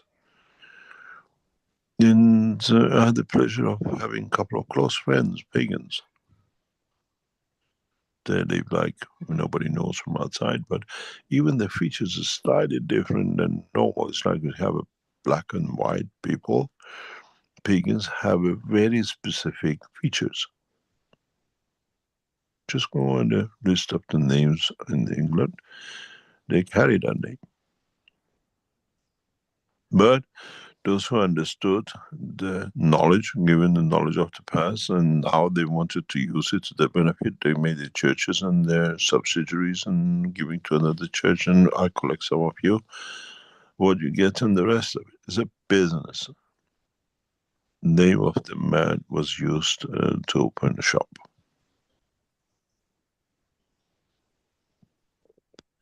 And some of them carried the knowledge or learned the knowledge from the past, and then they brought it forward.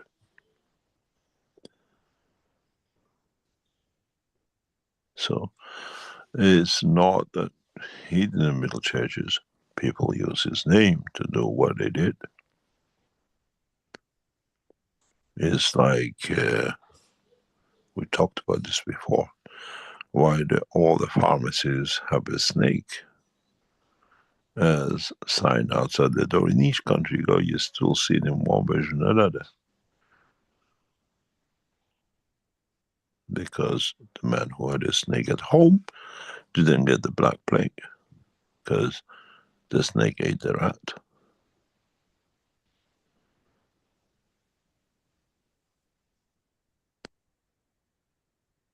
We have to understand this. And we have to understand, separate the knowledge from the physicality and how what is hidden in the way it's hidden.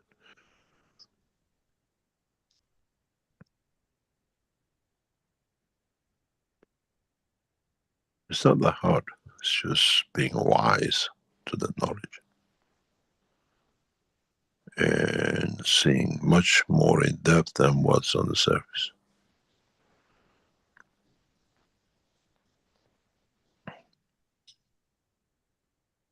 And so you didn't talk about the water cities on top of the mountaintop that's away from the water because of the effect of the water on the human body? Yes, you see, I tested this. If you ever came to our residence in Italy, it's a single house on the top of a hill.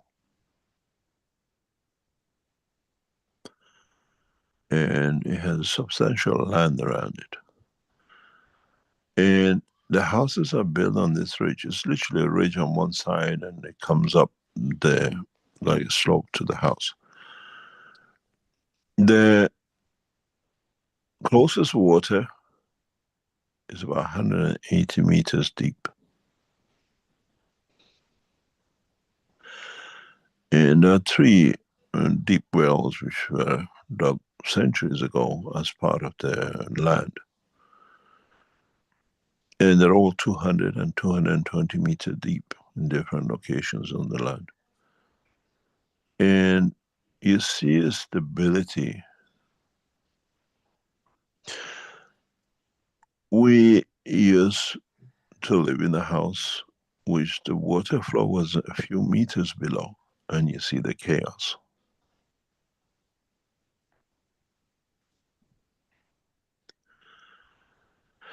You can change the motion of it. A lot of buildings are covered by this when it was built. As I said, you have a disturbed child in bed. You have 2 choices. You can go for the dimension of physicality or bring peace to the soul, which gives peace to the dimension. If you go dimension of physicality, make a copper wire in an infinity loop and put under the bed or on the pillow where there is no metal matrices interact. And then you find change in position. But the modern version of it is put a couple of cans under the bed. The infinity loops of the catchment, the butterflies, you see the change, how a sleep pattern changes, because you interfere with the fields which comes from the earth side. And then you understand why we behave different in different seasons, in different positions every few centuries, and you see the violence increases. Then look at the position of the earth, where it was when we see huge violences and everything else. always in the same area of the universe or solar system. It affects us from above, and that affects us from the underneath. And it's a very simple, because it's like a blood flow. You change the blood flow, you go to deeper sleep, you change the blood flow, you awake, you change the heartbeat and the blood flow, you get different emotion. When you get excited, your blood runs fast, your heartbeat goes up. Is there any difference between you and what happens on this planet? The rivers are your veins, and the speed of flow depends how much rain is on the top, and what you created, more rains and more flow. This is the difference. This is what we have to understand. We just call it things. There is no difference in reality. But Mr. Keshe, I got confused here because you said knowledge was given to man 1,000 years ago, so they use it in churches, and the bell kind of got rid of the diseases, and then the Rockefeller and Illuminatis, they removed the bell. So the churches were a good thing or a bad thing? Depends if you're the church who abuse the children inside it, or you're there to heal the others outside. Okay. It all depends. It depends on the man inside. Okay. It all depends then, on the man. Okay, so when at a certain point during your life, suddenly you could be you were sitting or mostly sitting, or it could be any position, but then when the heartbeat is held, but there is no breathing, what is happening in that situation? There is no breath. You're not taking any breath, but you can hear your heartbeat. So if you're not breathing, you're not intaking oxygen or nothing, but why your heart is beating? Some whales, the big ones, blue whale and the rest, they have 2 heartbeats a day. Sometimes.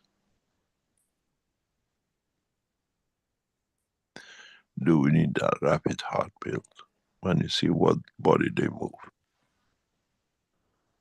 It's just the way we bring things to ourselves according to the energy and the flow of the energy, which has a lot to do with emotion. So is it because of the same reason? Because the water changes with intention or words or sound.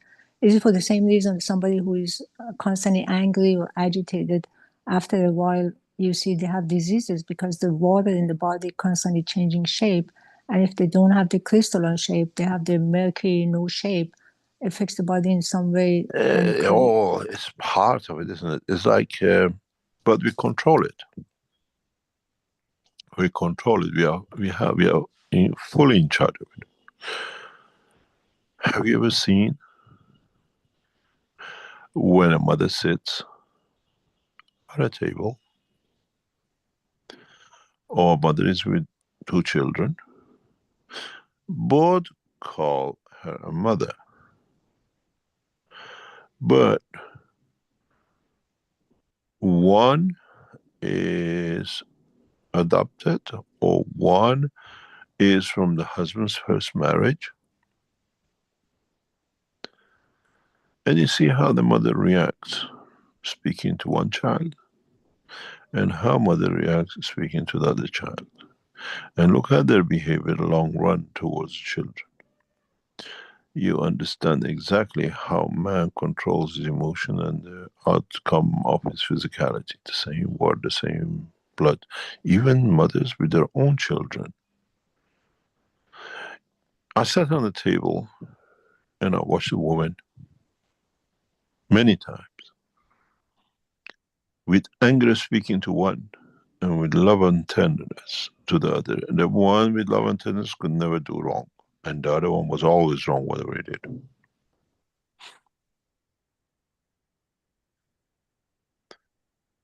Our emotion reflects our thoughts and reflects our physicality and reaction.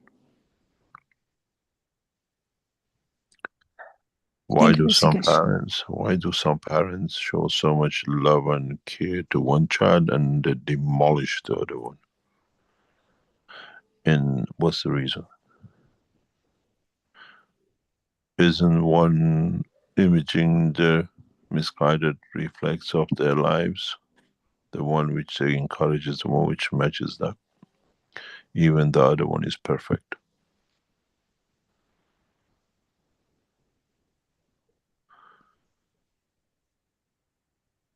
Thank you, Mr. Keshe. You're welcome.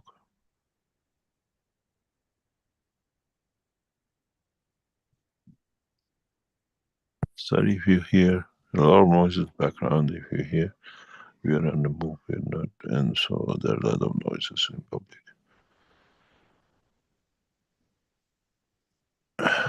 Any other question? Okay, we have a question in the Q&A from Sandro from Italy. Good morning, Mr. Keshe. I have some seeds of vegetable plants from 1955, which happens to be my year of birth. What type of plasma water should I use to increase the germination power?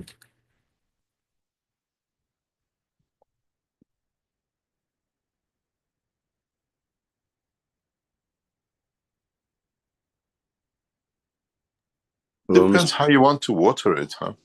You want to water them with the love and care, or they might not even grow because they have already spent all their energy. This is, it depends what you get out of it. And how you change things and how you make your ancestors do. And what is the purpose of? And would any of them grow at all after so many years? This is part of the knowledge you have to gain, and you have to decide what you do with them.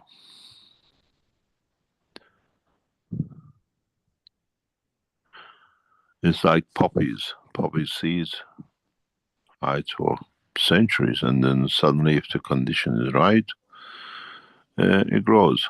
Otherwise, it doesn't show itself.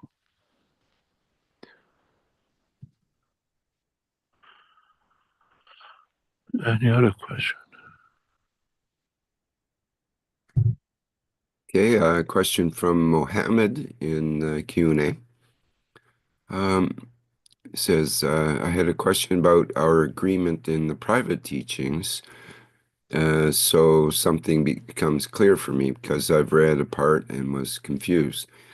One, can we share just the knowledge which is taught in private teachings to the others, or we have to teach only the public side of the knowledge?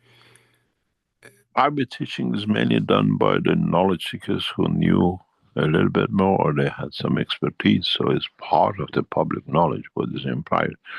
But we don't allow public teaching to be coming out because sometimes the knowledge is the wrong way or misunderstood the wrong way, and can affect, because it comes from the teaching of the foundation, the wrong way. And we've seen that many times. Knowledge seekers totally misunderstood and then misrepresented, and then those who are there to catch and say, oh, you see, this is what they teach, but it's actually their own reflection of their own understanding. Could be right to them, but could be wrong to you or the others.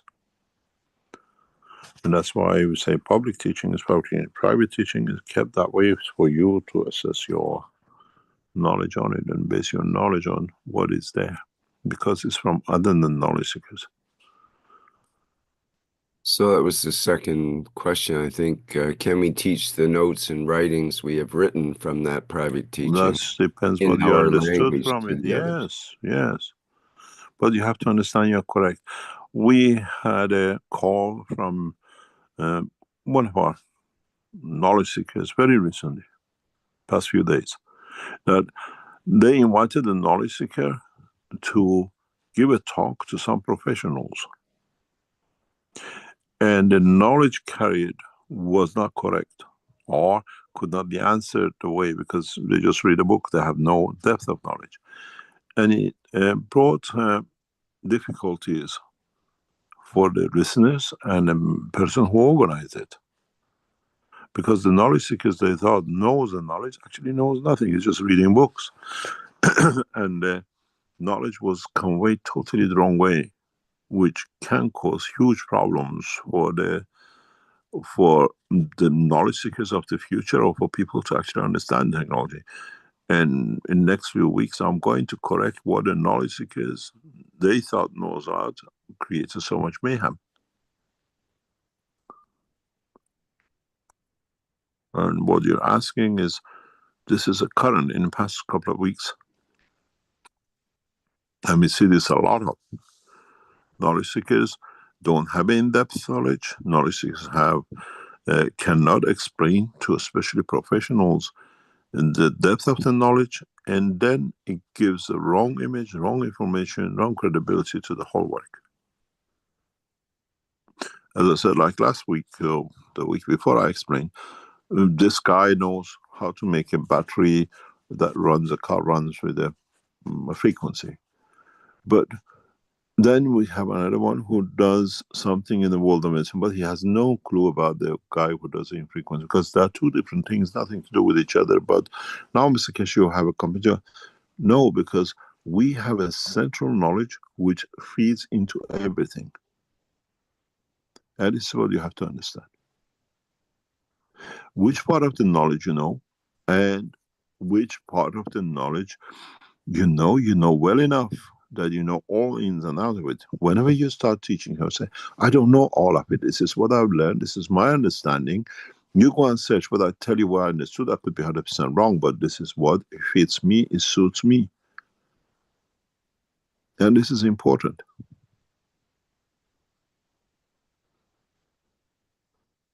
I think I've said this a few times before. In early times of the Keshe Foundation, we were becoming well known in Europe. I was giving many lectures. One way or another, we had a meeting with the United Nations in Brussels. The head of the United Nations, we were asked to come back in the afternoon, and the rest of it, I went there with their fluorescents. And the head of the meeting from the United Nations explained something, or he was trying to explain to us in a way. He said, I've said this before, don't take the figures, but generally what I was saying was that we have, like I said, 10,000 people who know specifically in their fields of work. Be mathematically, but they are good in that line. Like, let's say, if you know viruses, you won't know anything about bacteria, but viruses, you're perfect. He said, we get those all the time. Then we have at any time, about 100 scientists or so who are good in physics, in every aspect of physics. But they are no good in chemistry or in biology or whatever, but in their field. At any time, every cycle, 20, 30 years, we have maybe a handful, 5 or 10 people who can go from one subject to another. They understand physics very good, they understand chemistry, but they can join the two together. And so they can talk and relate, and they can explain to the others. He said, every hundreds of years, we have one, which can go from one to across to the other. From chemistry into biology, and whatever, science, math, or whatever. And he said the last one was Da Vinci. And this is what the United Nations is aware of your work. You teach chemistry, what it goes with chemistry, with physics, with medicine, with cosmology, with space, with everything else. He said, we will not get another one of you in maybe 1,000 years. But we understand your stand. We understand your position. Even with all the knowledge I have, I don't know everything. But when is the time, when is the correctness of the time, we deliver. We are just a vessel, not the water, to satisfy the thirst. But we know where to get the water. And this is from the head of United Nations in Brussels.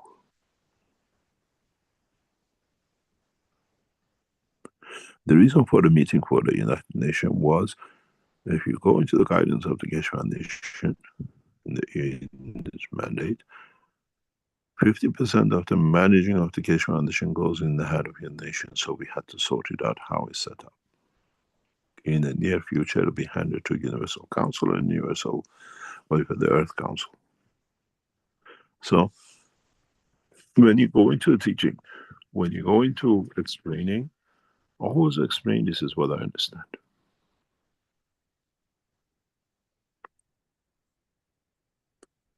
And let them decide by themselves. Let them gather according to their intelligence. And use the public teaching, private teaching, but understand the teaching is for the time, the place. And in private teaching, I had a lot of rubbish in private teaching, believe me. But I sit there, I don't go assaulting, insulting, whatever, blah, blah, blah. I said, this is what I understand. Maybe to what is wrong, it brings somebody to see a better side of it in the future, that the cause of another development in the future. Those of who work with me and work with me for years in research, they know I always give a general concept. And they come up with the solutions. And they say, oh, but this is not. So if it is, even if it's wrong, let's try it. It's not the regime. Yes, I say it has to be done. What you bring from your understanding, that's what it is. Even if it's going to be not the target we wanted, but it brings the knowledge in the future for something else. This is why research is always beautiful, because you don't stick, I say so, it has to be so. When you get to that point, it's the time when you fail. And it has been all the time, from the first time we accepted knowledge seekers, has been the same. And it's been open. And it's been shared. We open the door of the knowledge and then we open our labs. But people abuse it or use it or understand part of it, and they use part of it. As I've said this before, when we started the Keshe Foundation, first time bringing knowledge seekers, they all came with their own reactors, space reactors, everything. The cores, they built it, they came with such anything. And one of them in the beginning, after the first 2 or 3 weeks, his system didn't work. He says, Mr. Keshe, I came with this 210 and it doesn't work, so I don't know what to do. I said, come with me, because my lab was next door. He said, come in there. And I took him to all the most secret technologies, which again, they never understood. I said, choose one. And then the other knowledge seekers came, and as you see, all the reactors, which are deep research, were given to each knowledge seekers to work with, and it became part of the public knowledge and teaching.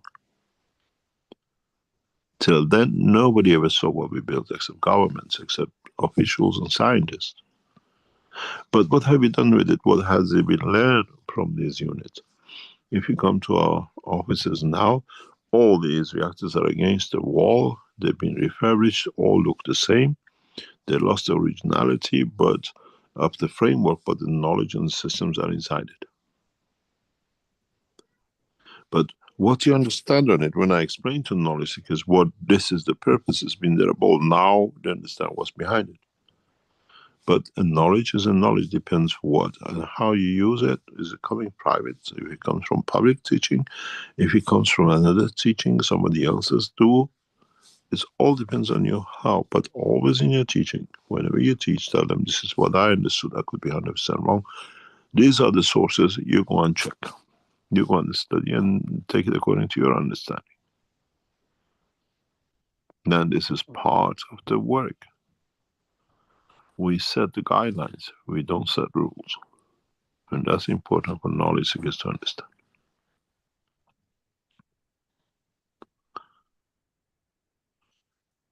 Any other question? Okay, thank you. Let me see here. We have a hand up with Claudia. Claudia, would you like to go ahead, please? Hello, Rick. Hello, Mr. Keshe. My question is related to the last draw that you did last teaching about the C14 and the deuteriums around.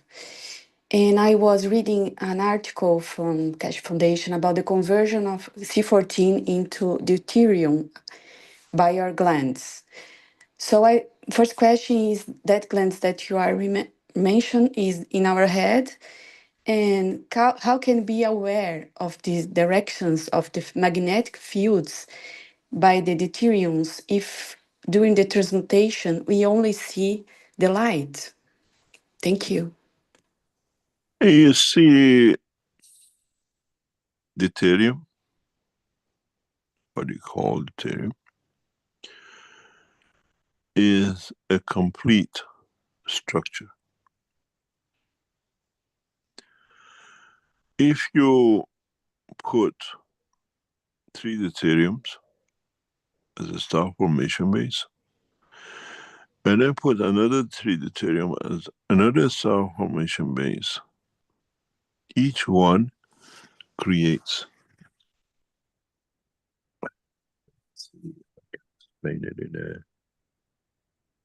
We got told that your board is very difficult. I know. We got to get used to the new technology. You see, if you have deuterium, let's say, 2 sets of 3 deuterium, they create their own, what you call, soul, or their central energy. And then these 3 create one. And the interaction of these 2 creates the 7th field force. Because these 2 and this is a combination of, this thing is behavior of deuterium, but you see it as carbon-14. Let's do it this way if you didn't understand it.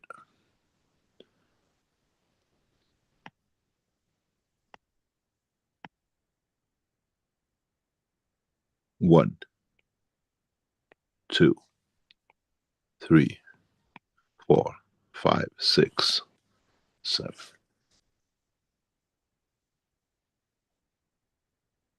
This is carbon-14 as energy, not carbon-14 as matter state. And the body of the man works in this dimension.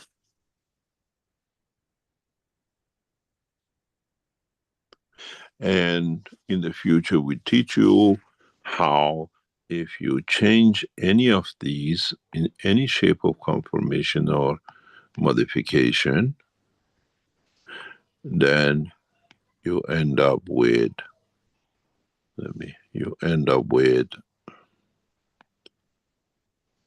different properties.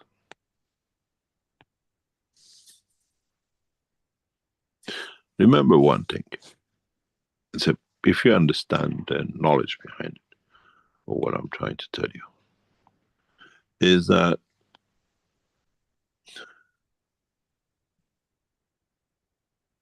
if you played the lottery, you choose 7 numbers out of 49 numbers, and you have 14. What happened to it?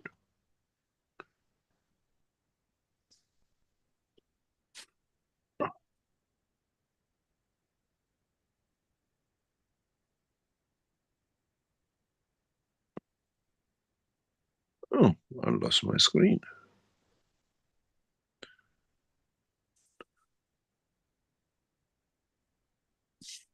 Very interesting. Oh, there you are. Sorry about this. Amateur in working with this watch. What we're trying to do. Why don't I go back? Okay, come back. Now, if you choose 7, which is this, in a combination of 14, you have 14 million combinations to choose from out of 49.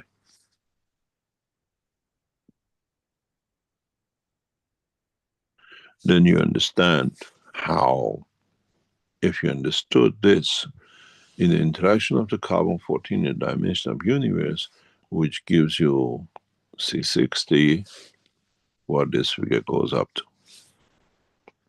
And that's why you have so many different cells, each one characteristics of a specific performance in trillions in the body of the man. And one is not different, is totally different than the other one. Simple mathematics. This is why now many people win the lottery. It's the same 49 numbers, and the whole European nations, millions of people buy the tickets, and not a single one get it. So the prize goes to the next week. It's the same with the body of the man, but this time the combination is more. So one cell, it's specifically in field energy, only takes place and is produced and maintained in a specific part of the heart of the man. And then the next cell is a slightly different, another combination. And this is how the carbon-14 works, and how the carbon-60 leads to the creation of the universe, and the next level up is the creation of unicos. This is a different carbon. In a way, we call it a carbon in a matter state, but I call it connection and communication. That's what it stands for from plasma energy point of view, but it's convenient for you as knowledge seekers of carbon-14.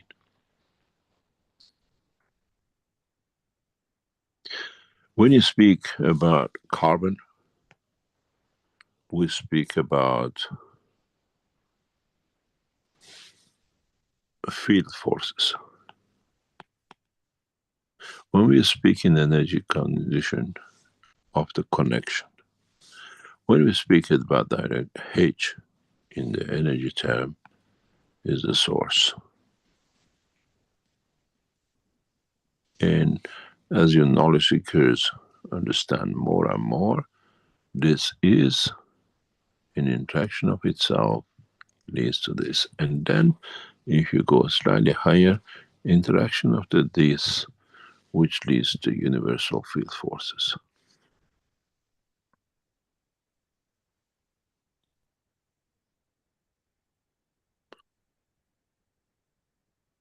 And in a way what you call to you as a carbon-60. And then there is a higher level than this, which man does not understand, which leads to the creation of the unicos.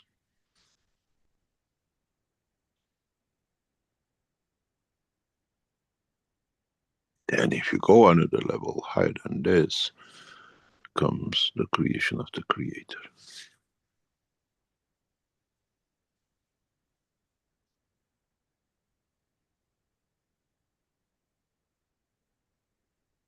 Man at the moment is still struggling with the existence of this, let alone to go any further.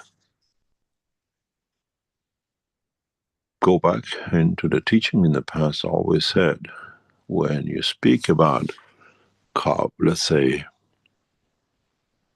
iron, 56, energy of this is 20-30 below, but when you understand it, it's about 40-45. Because this looks at counting, this looks at energy.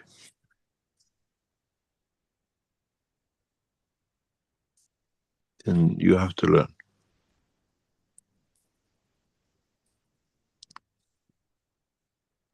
But that direction, how can I know, for example, if I go to China or any place, is the deuterium that give my directions?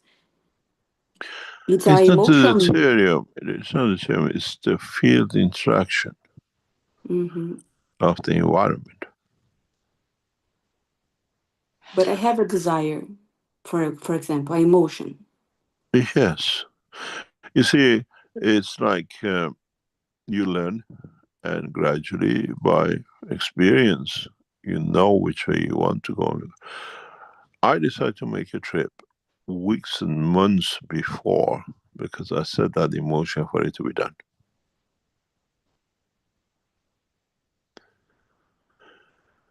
And then it's not booking a ticket, is setting the fields for what is right to be arranged. Even when I go somewhere and it looks failure, but it has a reason for it because it's a setting for another job in the future. But you go to China, I expect to see this. It's two different approaches.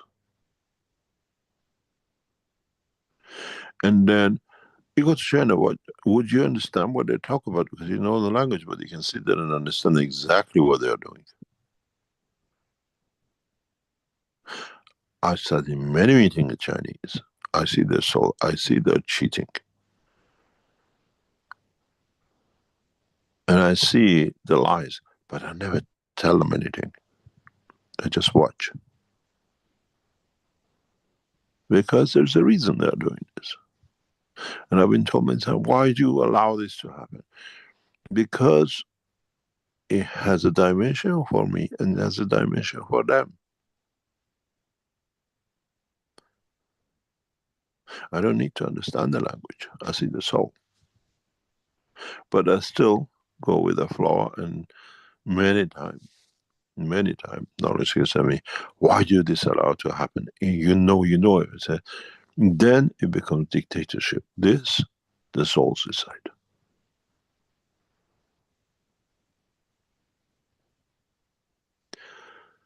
And I rely on that than the other. Even it might create hardship for me physically or in my life, it doesn't matter.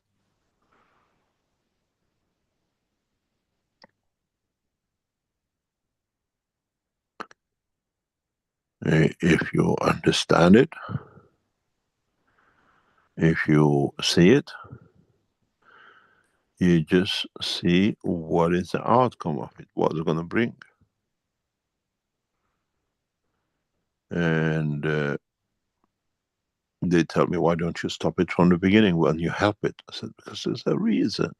It has a reason. I spoke about Dirk, we called him the Red Circle.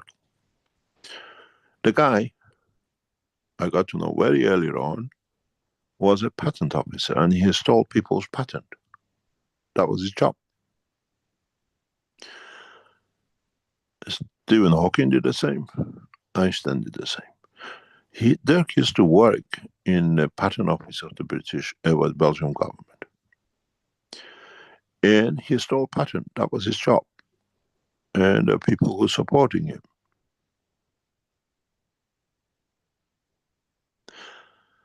And one of them is, he had a patent, submitted to the patent office like others, was a three-dimensional jigsaws, which you see in the market.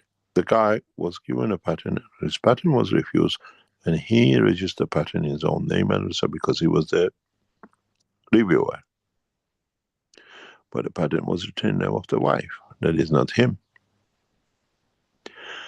So I knew he's going to steal technology. It was very clear to me in the first week. And people tell me, why didn't you stop it, everything else? But there was a reason. The end of the first book, they thought they got everything. 2 copies, I went to just going, that's it. The pictures was done, book was complete. And the, what do you call it, the last touches had to be done. Then the book would have gone for publication. And they thought that they got everything now. And the beginning, the first book was actually foundation of it. Then you have a second, third, and other books. And I went to toilet because we did it in a cafe near his house all the time. And while I was away, he knew I didn't copy. He ordered coffees. And something happened. He had to go to toilet, whatever. Came back. I picked up the wrong coffee cup. Wrong for me. The one which was supposed to be mine drank, and the first thing he said, Mehran, I see stars. I was a target to be killed, poisoned. Because now they had it, there was no trace of book, everything. You would change the name to their name and everything else.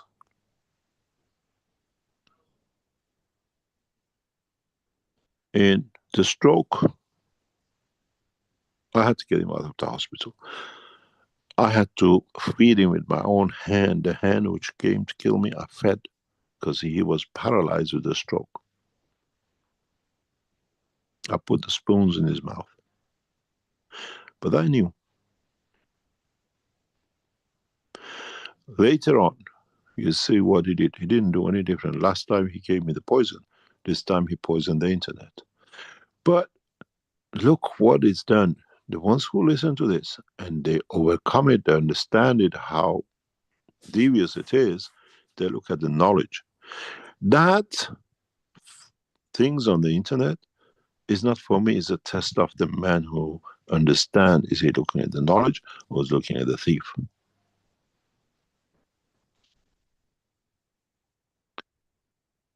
This is the way things has been. And this is the way you have to understand the knowledge. And the rest is the course of why they're there. The biggest test for me is the ones who read all the rubbish he put in there, and he died because his daughter wrote to me that my father died because of you, because if he would have come to you with your one cup, one life, he would have survived. But his pride, because he cheated and lied, he wouldn't allow him to do so. Because what did he write? Just a couple of weeks before, he wrote everything about cup of life, Keshe's blah, blah, blah, and the rest of it. And he died because of it, and so many lives were saved. He did to himself. But what is left on the internet is the best thing for us. The one who sees the knowledge, understands the fake and the reasons behind it.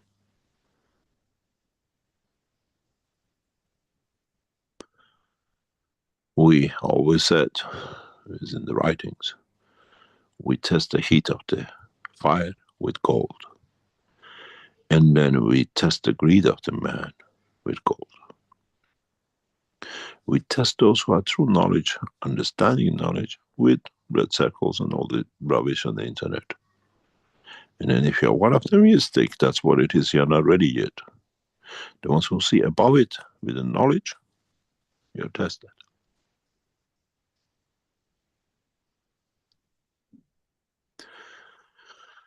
This is what you have to understand in knowledge. And not whatever is written around it. And according to what you understand, you do what you do with it.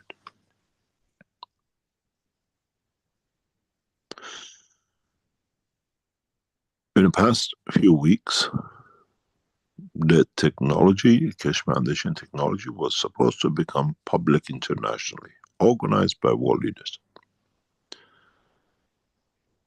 And through an incident, it was stopped. Those knowledge seekers who listen to it, they know who I'm talking about, what we're talking about. I didn't see it as a bad thing. I saw it as the man is not ready, but technology has to come out on its own merits, not dependent on governments and what they want to show. Televisions were lined up.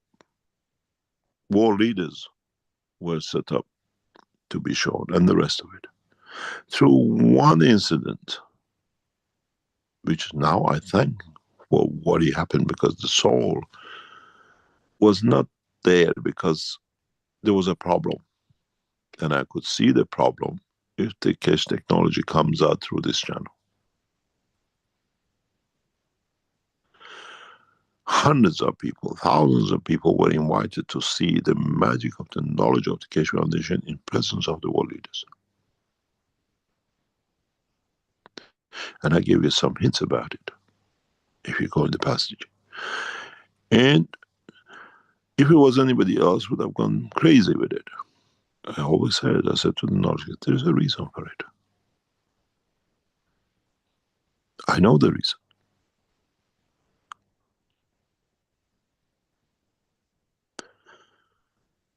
The reason is knowledge seekers were not ready for it.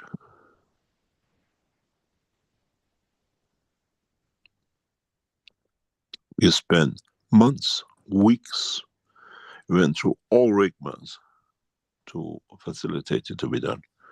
But the soul wasn't there. It was not supposed to come the way it came. I look at it back 6 weeks later or so, I say, that was the most beautiful thing happened to us.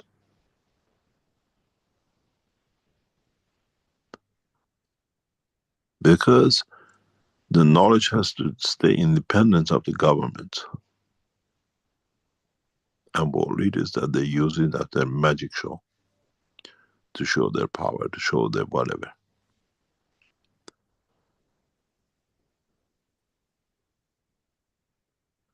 So always learn. There is a reason for it. There is an energy for it. And it has to go through its own sequence. When the soul of the accumulated totality is ready, it will merge. And it's not very far.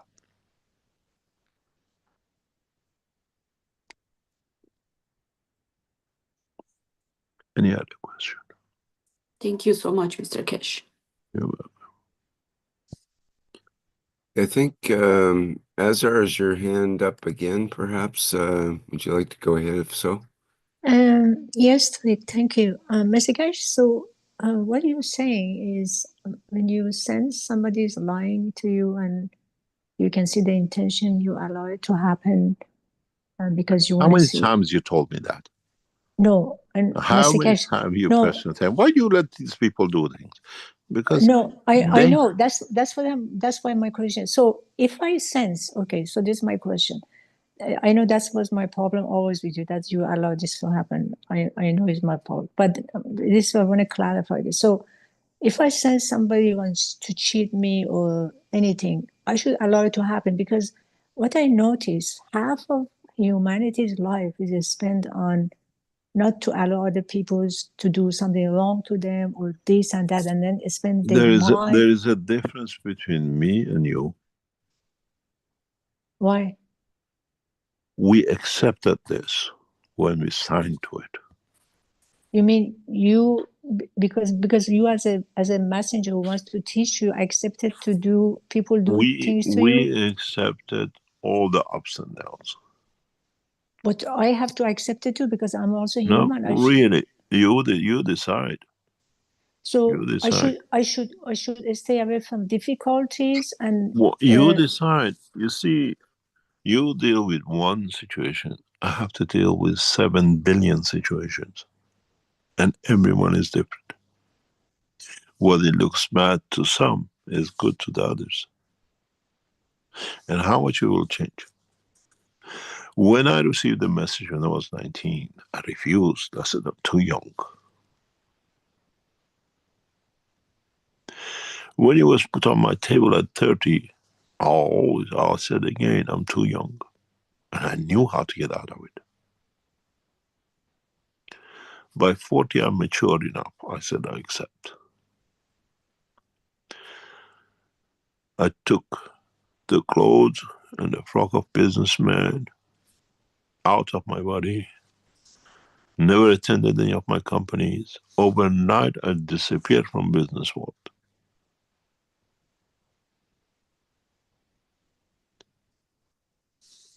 Because I accepted the responsibility. And I knew what will come with it. The harsh time, the good time, the betrayals, and everything else. And I knew I don't deal with 7 billion. This is just the humans. Forget about the rest of them in the space. And when you accept it, is when you're in love. Your lover hurts you, kisses you, buys you a flower, kicks you in bed, takes your things away from you. The love stays there. I said love because there is the word is. With us, it's not the love. It's the acceptance of commitment to the Creator. Doesn't matter what they call, what's the matter. Poison us, kill the people around us, insult us, everything else. At the end, we win. It's not a time to go and behead. It's not a time. It's not a time to go and behead because doesn't fit me. Okay, but isn't it because you have to let this happen? Because if you allow this happen, so you get 7 billion different experiences. That you can carry this to the Creator. That is gonna like no, the same. It's for them to understand, to elevate and change, and then bring a structure, a system, whatever you call it, that it benefits all the same. You read it in the books, you read it as a mystical things, but we make that mystery or mystical to become reality. You read in the books, as I said last time, the lion and the lamb sleep in the same nest. You read it there. I create a condition for it to happen, to knowledge. And when you do that, if you know this now, why didn't you do it 10 years ago that less people would have died? Less lions would have eaten the lambs and the rest of it. But it has to be collective, that whole lot. Man, the beast, the animals on this planet and the creatures on the others, all elevate to the same level. This time the teaching is not for the man only, it's universal teaching. Which means those are in the universe, those are who are in the cloth of the man are here to take that across to the others through their souls. So when you see people, they cheat, they do this and that, let them do. They will change. One day they change. Okay, Mr. Keshe, another question I have is this, with the, I don't know how to put it together. Go for a cup of tea, or it's early in the morning. Go for a yoga session. It's late. Okay, Mr. Keshe, bye. I talk to you later. Bye. It's 4 or 5 o'clock your time. It's too early to be awake. Any other question? From Kurt in the Q&A, who asks, hello, Mr. Keshe. How can we have confidence? How can we practice not to panic during the transmutation? Thank you. I don't know. I was thinking about it last week. It was very funny. Because we see it live. You see pictures here. We stand on top of the machines and we see when you panic, when you give up, when you all shut down. It's very interesting. Let me see if I can find. I've shown you this. Let me see if I can find out a shutdown on your lot. You literally shut down. Or one of your panics, the whole lot of your panics.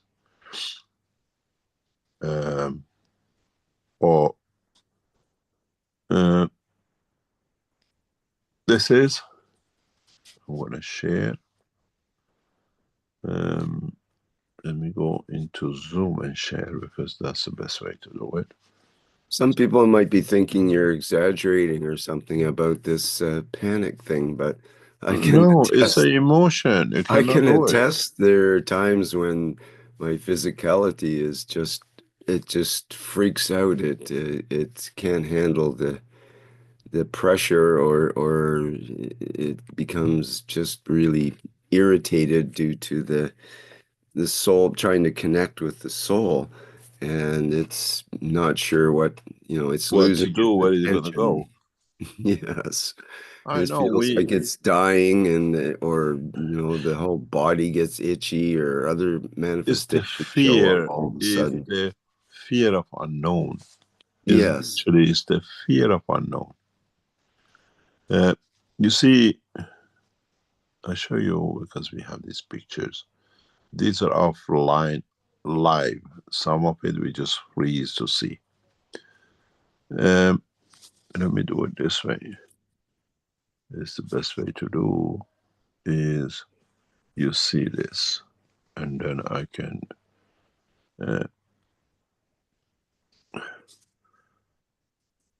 This is amazing because these pictures come sequentially, and it comes out of the interaction of your souls. It's not mine. This is from the sessions. And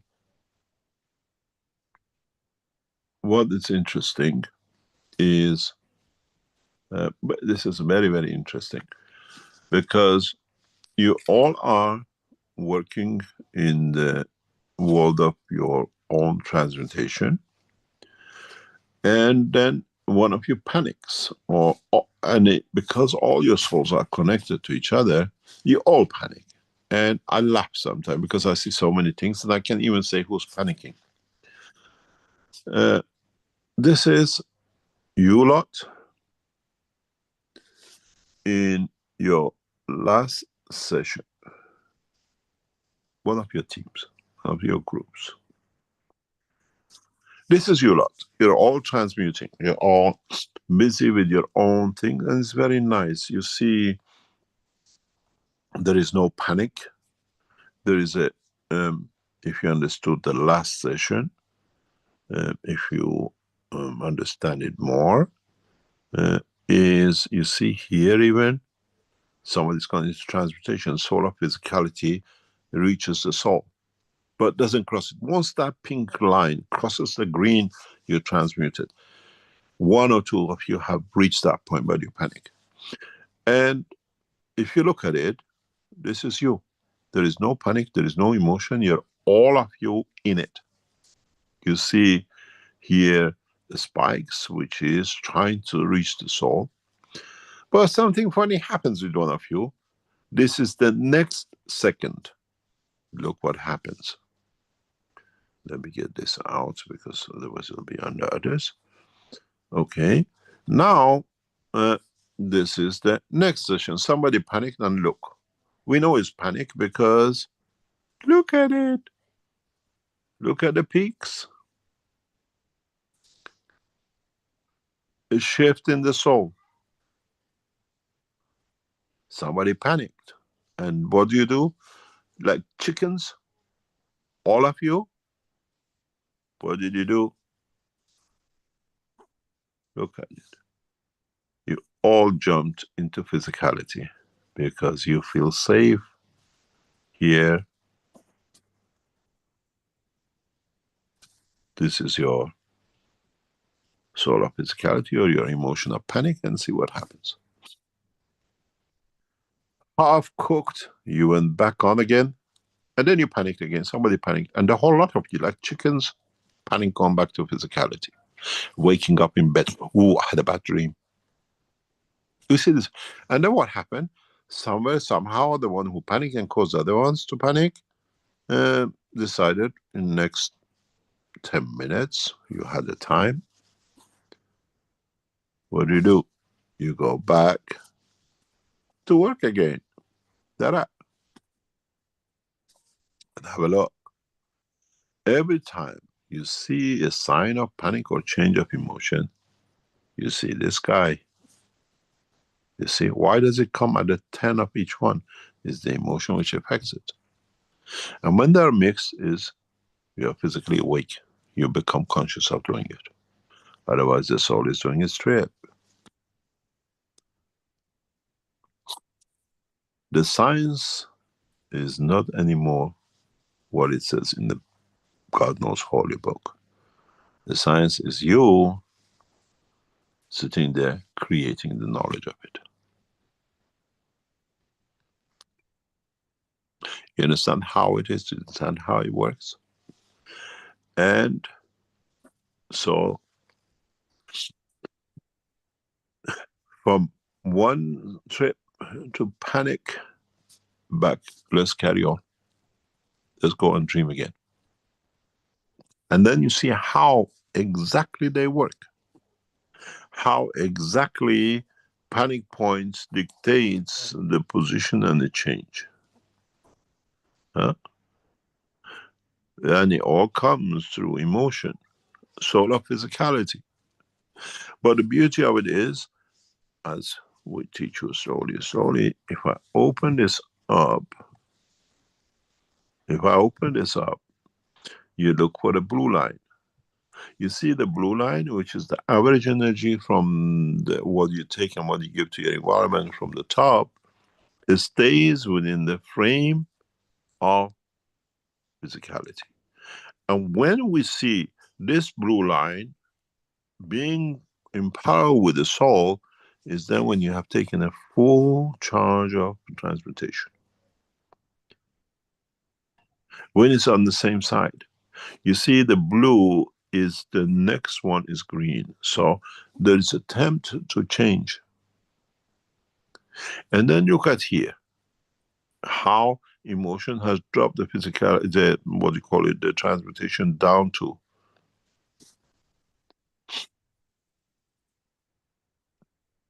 Now it's a science, it's a knowledge. It's not anything I say so because it's there. And we're getting better and better at it. And you will see more details as we develop this technology that our knowledge seekers understand.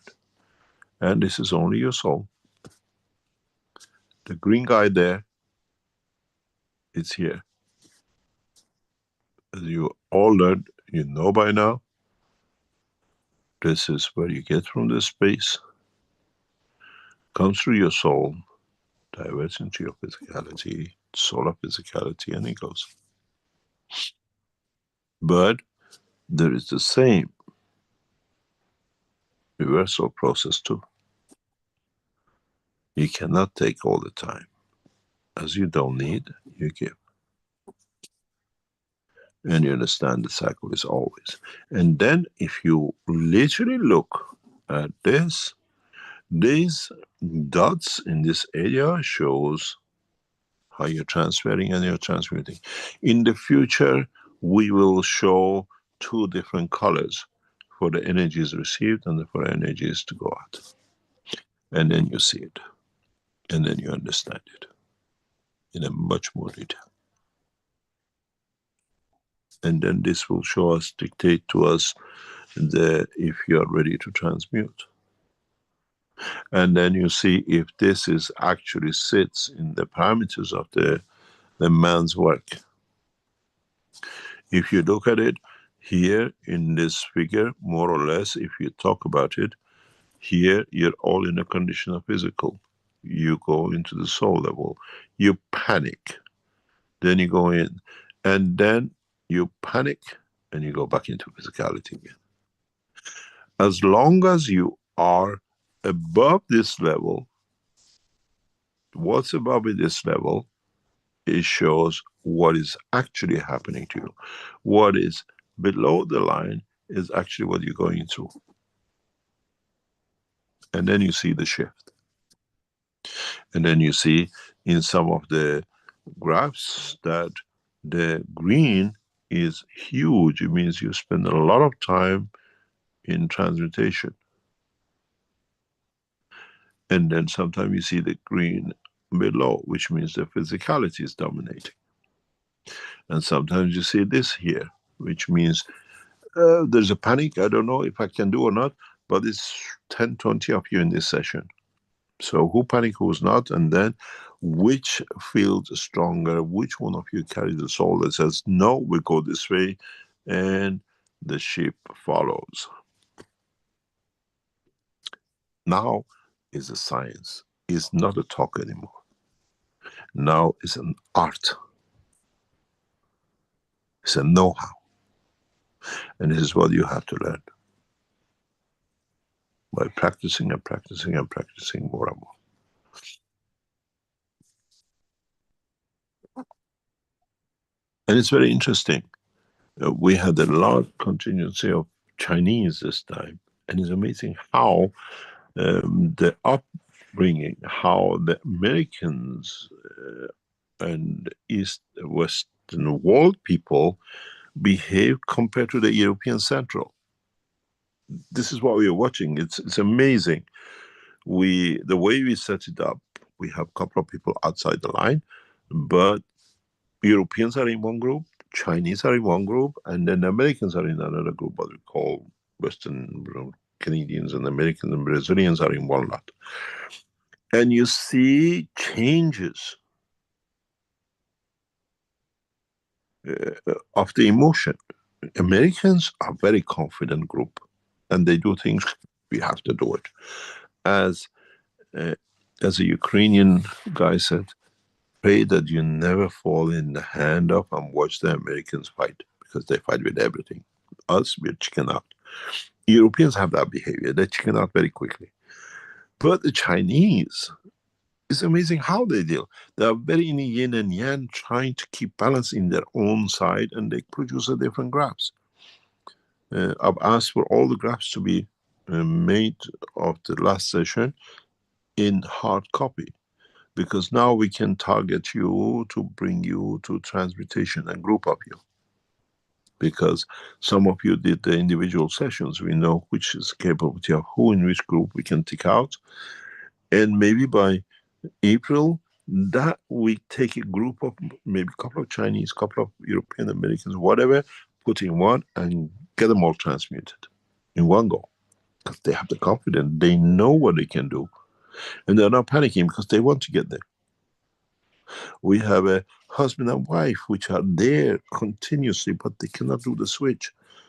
They need the help from us. We have people in China who are ready for that switch. We have Canadians and Americans who are in that group.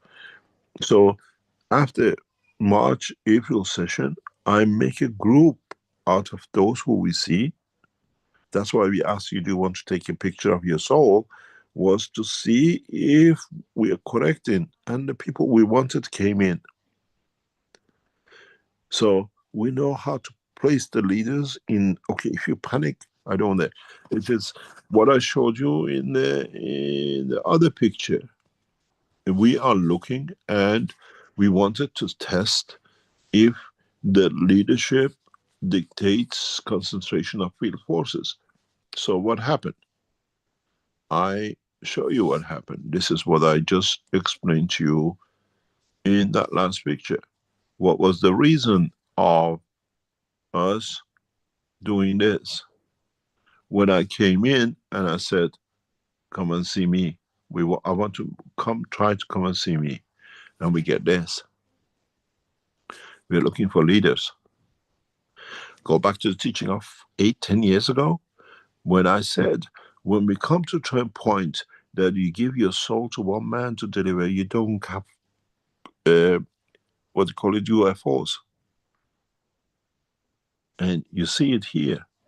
And you see the energy level. I can show you the pictures before and after. And in U-Lot, we have found pilots who you trust to give your soul to. But this changes amazingly. In a way, the cluster becomes very different when this becomes heavy. This sides become totally nearly white. And I've seen this one when we brought the daughter of Mitra into session. Because that's what I told you. It's her job to take the whole of universe into a new dimension. You see this track line? It becomes all wide when she's with us. And we've done that a few times in the last year. And this is what is important. I prepare man to become ready for her. I keep my life for her.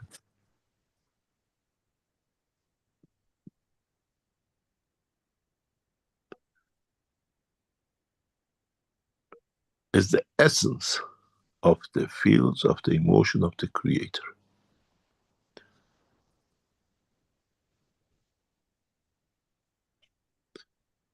And that's her job. The way the Creator fell in love with Mitra, and that is the love of creation of it.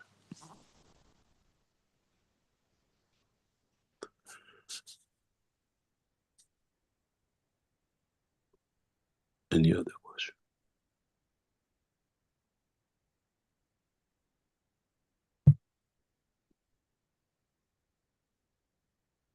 Okay, thank you, Mr. Keshe. Let me see here. We have another question in or two in the Q&A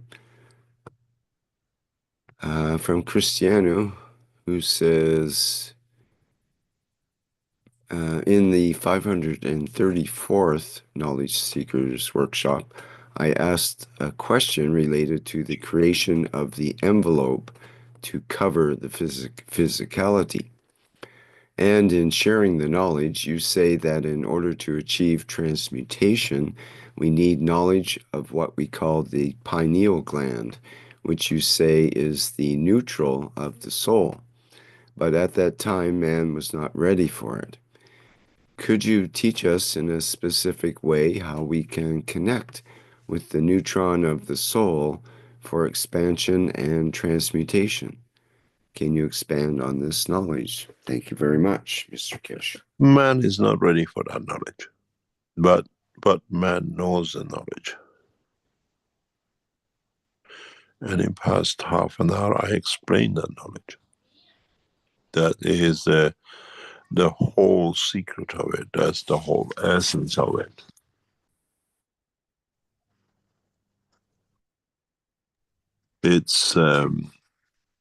It's understanding the totality of it. Just 1 second, please.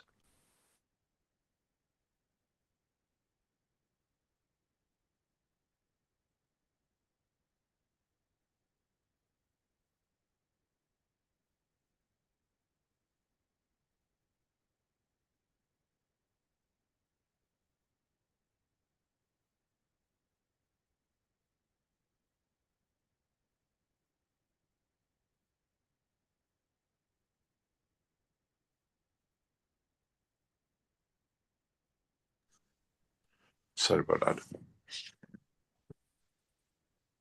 that. The understanding is there, the knowledge is there. It's just that how you concentrate in bringing it forward. I have thought about this in a number of public sessions before the starting of these teachings. In partially to the space defense people. And there's no difference.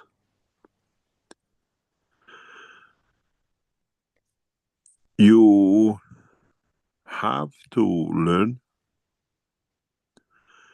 in trust and putting a space ahead of you than you.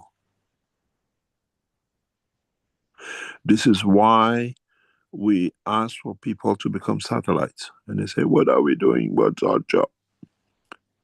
You've already been part of the process of the teaching without you knowing, because you're that target.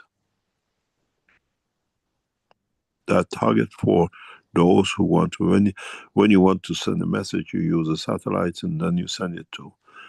Those of you who became satellites without you knowing, you're already part of the process. In a way, some of you are satellites, you might dream something. What was this for? You're not dreaming, you're carrying the dream of the others who you are just a tool of. And this is the part of the process of allowing the others to elevate. That's what the job of the satellites are. They create that point.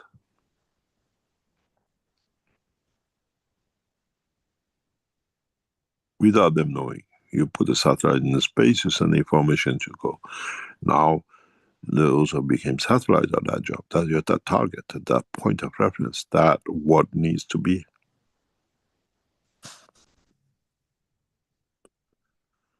So, how you do it, can you teach us? You already know. Years ago, when I started teaching, I used to give a lot of conferences around Europe, Holland, Belgium, Germany, and other places. And in one of these sessions in Belgium, a very thin guy, very whatever you want to call it, came to us and says, Mr. Keshe, I have a problem and I suffer from such and such a thing. And 5 minutes work a day, it takes me a whole week to recover. Even getting up to brush my tooth in the morning to just make a coffee was the whole day that I can't do anymore. Can you help me? I said, how did you get here? He said, whatever, they brought me here. And I just wondered, I said, yes, I can come in, because he was near Brussels. And those of you who are knowledge seekers, you know who I'm talking about. And that time, I helped him in a way. And within 2 or 3 days, he called me. He said, this is miracle. Since I start understanding and using the technology, I have all the energy in the world. And he was a guy who everybody knew about him. They knew his suffering. He was suffering like this for 15, 20 years. It wasn't something new. He said, do you mind me bringing 2 or 3 people who suffered like me? I said, yeah, why not? So I said, okay, I'll come Friday, because that's the only time I have during the week. I have to do other things. So I went to see him on a Friday. He said, do you mind coming in and explaining this to other people as well? I said, yeah, no problem. Okay, can you come Friday again, next Friday? And in 2 or 3 weeks, I went back again every Friday. 3, 4 people became 10 or 15 people, and then it came the whole house. And this was going week after week. And I was teaching one-to-one. We're sitting on the tables, on the floor, and the chairs in his living room. And in one of these meetings, there was a guy, well-known person in his field. He said, you know something, you come and see these people here, you come Friday earlier to do these things with them. I can give you my office. So I have a spare room in my surgery. You can use it. I said, it's okay. So we teach on Thursdays, but these people have a problem. We can help. What we can do, we see in the surgery. Because since I'm a doctor, you're covered by me because you're under my license. And then he became so busy. He said, now I'm going to a bigger place. Do you mind coming with me? And that became the NINO, the center of the Keshe Foundation in Belgium. And then audience of 100, and then the world leaders or ambassadors all invited to there. And all it was, we set the seed for the knowledge, and the soul followed.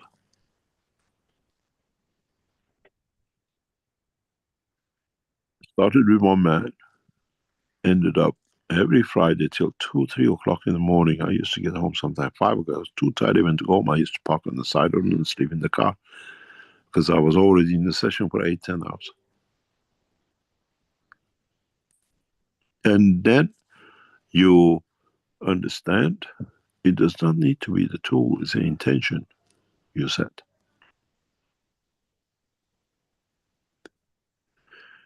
And you say this gland and that gland is the intention. You use the gland of the universe. What you have to do with, you have to understand how you do it, the reason you do it, why you're doing it.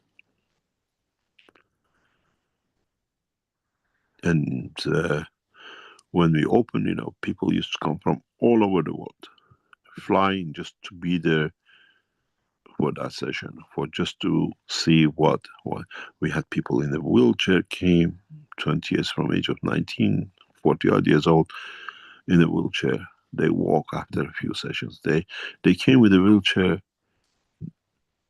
in a car because they couldn't fly. They came and flew in and out with flights, walking themselves. And then what's next? What? Because the intention is there. You think about yourself, think about the bigger structure, then you see a bigger world.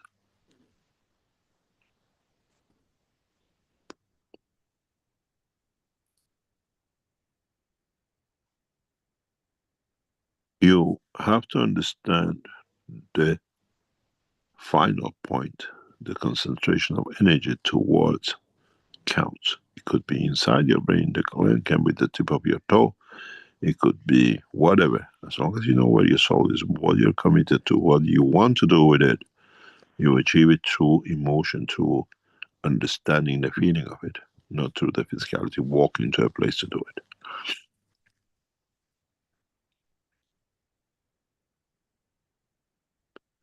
And this is the process which we continuously go from one to another in different dimensions, all of us. We focus that point to our prostate, we get a cancer of prostate. We focus that on finding a love, sort of know where somebody appears and we love them for the rest of our lives. Then this is how things are. Take it out of the physicality, it's a pineal gland, if it's my God knows what gland or whatever. You are the energy, you have to dictate the position and destination, and you create it. It's like putting so many laser beams in one point. If the intention is correct, it gets achieved.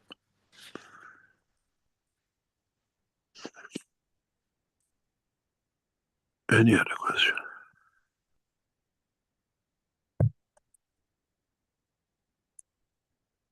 Yes, we have. Well, actually, maybe we should show a couple of things from the Keshe Foundation store. I have They have launched a new thing again. 2 links on the hotline here. Just get it lined up. I had that. Let me see here.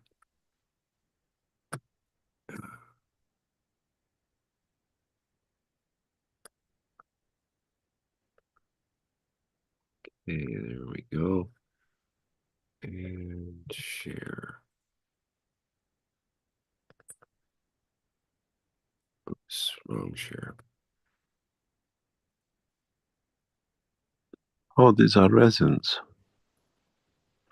Oh, yes. This is the... Can you show that up again? Yes, Can you show that one? Yeah, let's start with that one. Yeah. This is the cosmic ray material. It's finally made. This is the final version. You're all going to receive these. There is no way, and never try to crack the ball. It's, if you expand the picture, it comes, you've seen how long it's taken. I was talking to somebody earlier on. The material is made in one part of the world. The cover comes from another part of the world. The box comes from another part of the world. And the wallet comes in another part of the world. It's taken us a year plus to get this the way I wanted it. And in next few days, few weeks, as everything is getting ready and is done, you will see this is what you're going to receive. Those of you bought the cosmic material, this is actual the final product, and it took us a year plus to get it the way we are happy with it. And hold in your hand and put it, drop it in environment you want to be, put two of them and make something from it. The energy, the field connects into cosmic rays. And it's amazing because after holding it, and I think about 30 or some more will leave very soon. Now that everything is coming together, there's a lot of finishing of the ball needs to be done. But this is the final product. And thank you for your patience. And then you will see the beauty of this thing if you can realize it. And it's amazing. The energy it releases is so powerful. If you are at that level to feel it, it's amazing. Amazing. They came from different part of the world. And the material for the pouch was chosen by me. Material for everything else was step by step to be there to actually process it.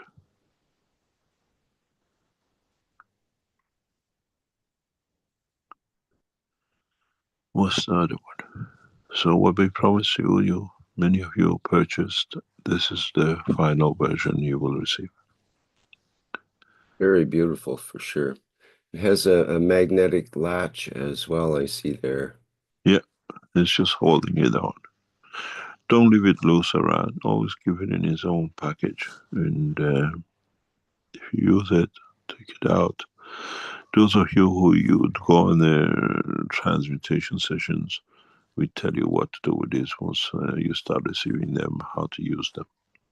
Then you understand what it's going to do to you.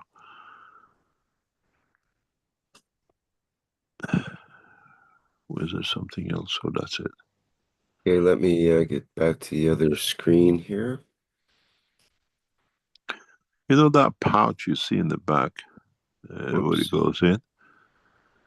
I've sat for nearly 10 hours to get to the person who can make it. Just that pouch. I made a journey of 10 hours drive just to get this pouch done the way it is, should be. When you touch it, you feel it, you understand the beauty of it.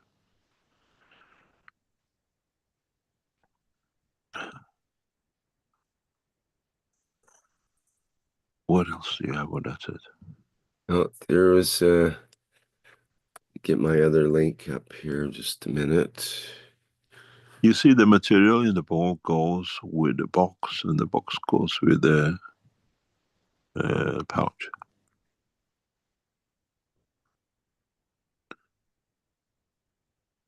Okay, here's the other thing that was, I was sent a link about, which is the coasters, which we saw and are in the background image today. We have different images. Yeah, That's this one was last week. It's a comment. Now they are set. I know that. These are in a pack of 4, and they go with a stand. And you can choose 4 items for a stand for one thing and 4 for the other. Is there a coaster line? One of them must be one of the pictures.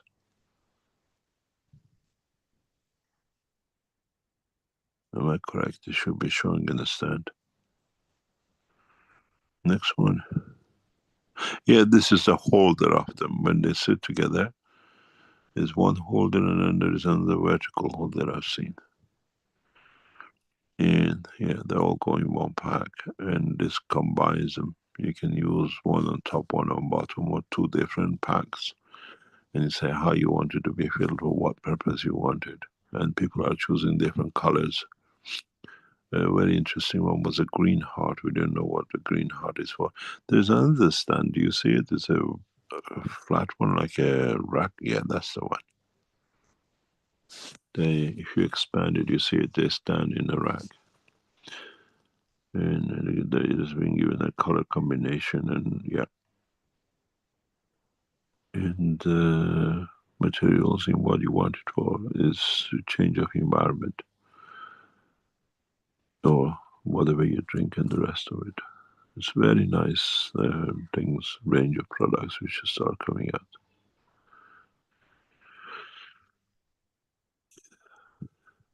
Anything else? There is something about these. Once you receive it, leave it, understand, to absorb and be part of your structure for 21 days, and then start using it. These need 20 days of settling in the room to balance out and themselves to be solid. To keep it like in this picture in the holder for that period, you mean? Yeah, but every time you use it the same. And there are options how you want mixture, you want what color you want. There's a mixture there because these are made, handmade individually.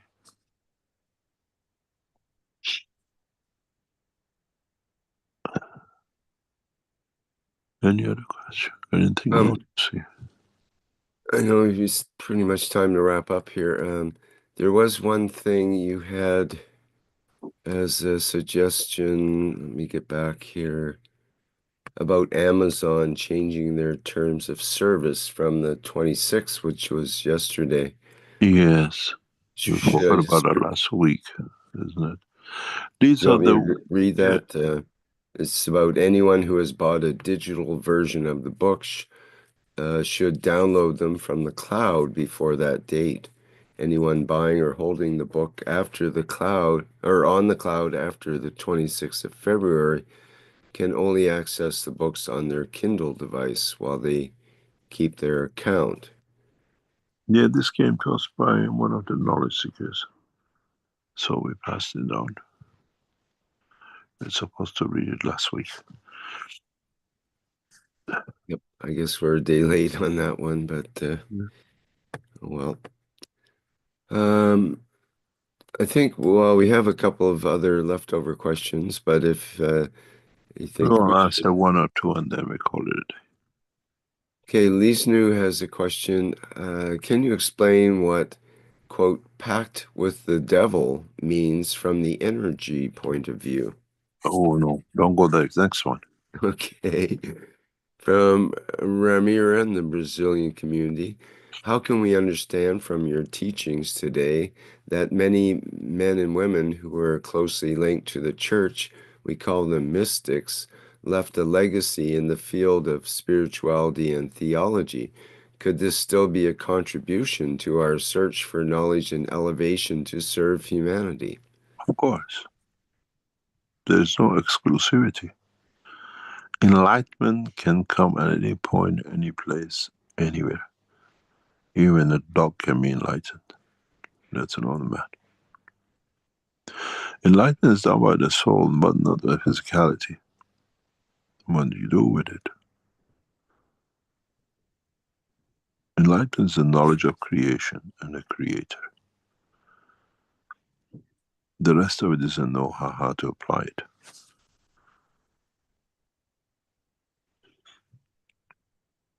There's something I wanted to ask. I know this is the reason, because in all these communications we have, we lost the connection with a couple of people, which I would like. I know one is in Germany. Those of you who've been in a space development technology with NASA, with X, with German or French space, with British space, with the Chinese or the Russian space, we need to, or we would like to contact you as a matter of urgency. Send a message to info@keshe.foundation and write for attention of empty Keshe space. We don't want somebody who read something. We want those who actually been involved in any part of the space industry. Apollo 1, Apollo 2, there's some old people there. I used to know one of the chiefs of Apollo program. She has died now. Miss Hardy, very close. I had a very close connection with her. So we are looking, if you have been in any shape or form associated with any of the nations of space technology. Does not matter language, you can't speak English or the rest of it. There is a reason for this, and as I said, 2025 is the year of breaking technologies. And we are looking for those of you who are specialists or have been or been part of any of the space programs anywhere in the world. We are color blind, race blind, language blind. We are looking for a group of you who've been in gas and oil refining or in that kind of bracket. We're looking for those who are in energy. We want people with experience and quality, not just a talk. We are looking for those who are metallurgists, material specialists, and those who are in environmental programs. We are looking for the people who are or have worked with CERN or any plasma technology developments around the world. We're looking for nuclear physicists who are specialized in radiation transmission.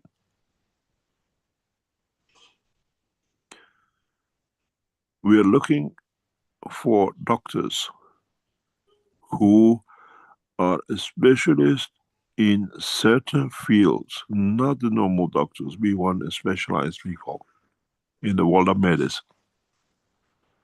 We are looking those who understand the work of the fields and cosmology or magnetic field development. We are looking for those who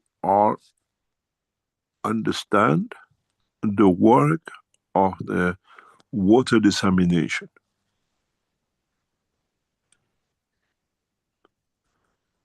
And if you cover any of these, just send a message to info@keshe.foundation and we'll get back with you. We are looking for experts with years of knowledge. We know a lot of people in NASA are disheartened. We know a lot of people in X at the moment, even though it looks very good, they have given up on the work of, what do you call it? The work of X. We know Russian space agency, I used to have a lot of contact with them. Come back in, we have a big target for the space technology development. The same with the Chinese in Chinese space and defense. We're looking for those who are expert in nuclear industry on the field transmission. They know who they are. We have 2 or 3 of them I know, they can join us. One of them is one of the Iran eminent scientists working in Brazil.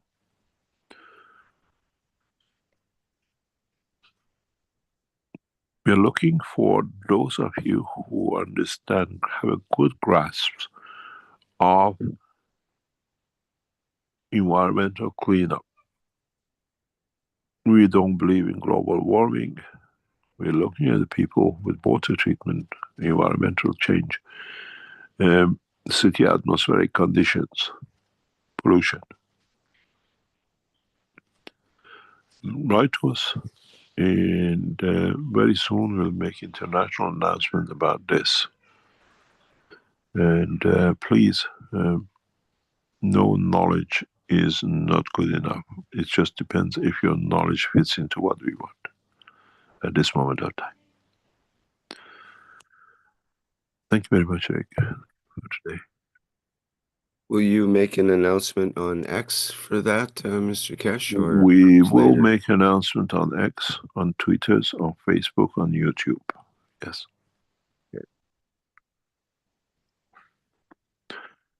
Okay, very good. Thank you indeed for today. We'll see you next time, next week, hopefully. Okay, thank you, Mr. Keshe. Anybody has any questions left over, you can bring them in next week, and we'll try to address them. Yep. And thank you very much, and goodbye from me. okay, thank you. And thank you, everybody, for attending today's 579th Knowledge Seekers Workshop here on Thursday, February 27th, 2025. We'll be back again next week, so far as we know. And our next public teaching workshop, let me get my calendar up here, will be well into March by then. Tuesday, March 4th will be the next One Nation, One Planet, One Race for Justice and World Peace. And that starts at the 4 p.m. Central European Time, again on Tuesday, March 4th.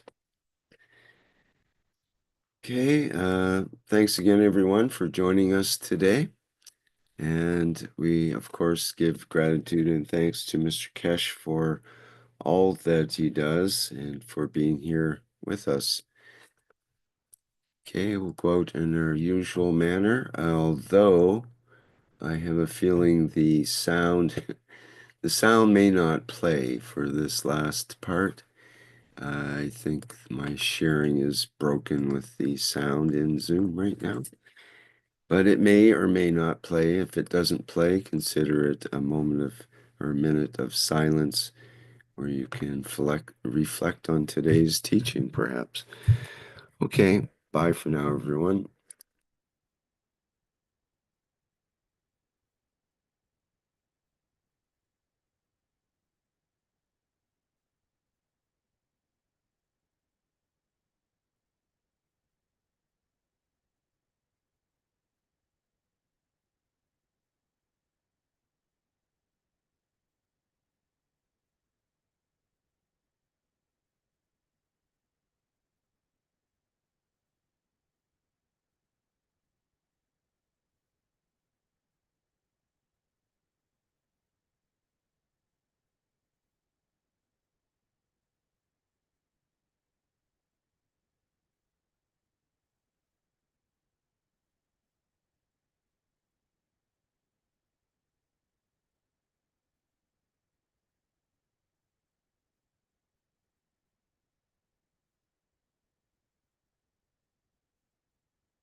Thank you, everyone. I think we'll have to get Mr. Keshe to end the workshop as he is host right now. Or whoever's on KFM customer service there. Okay, thanks.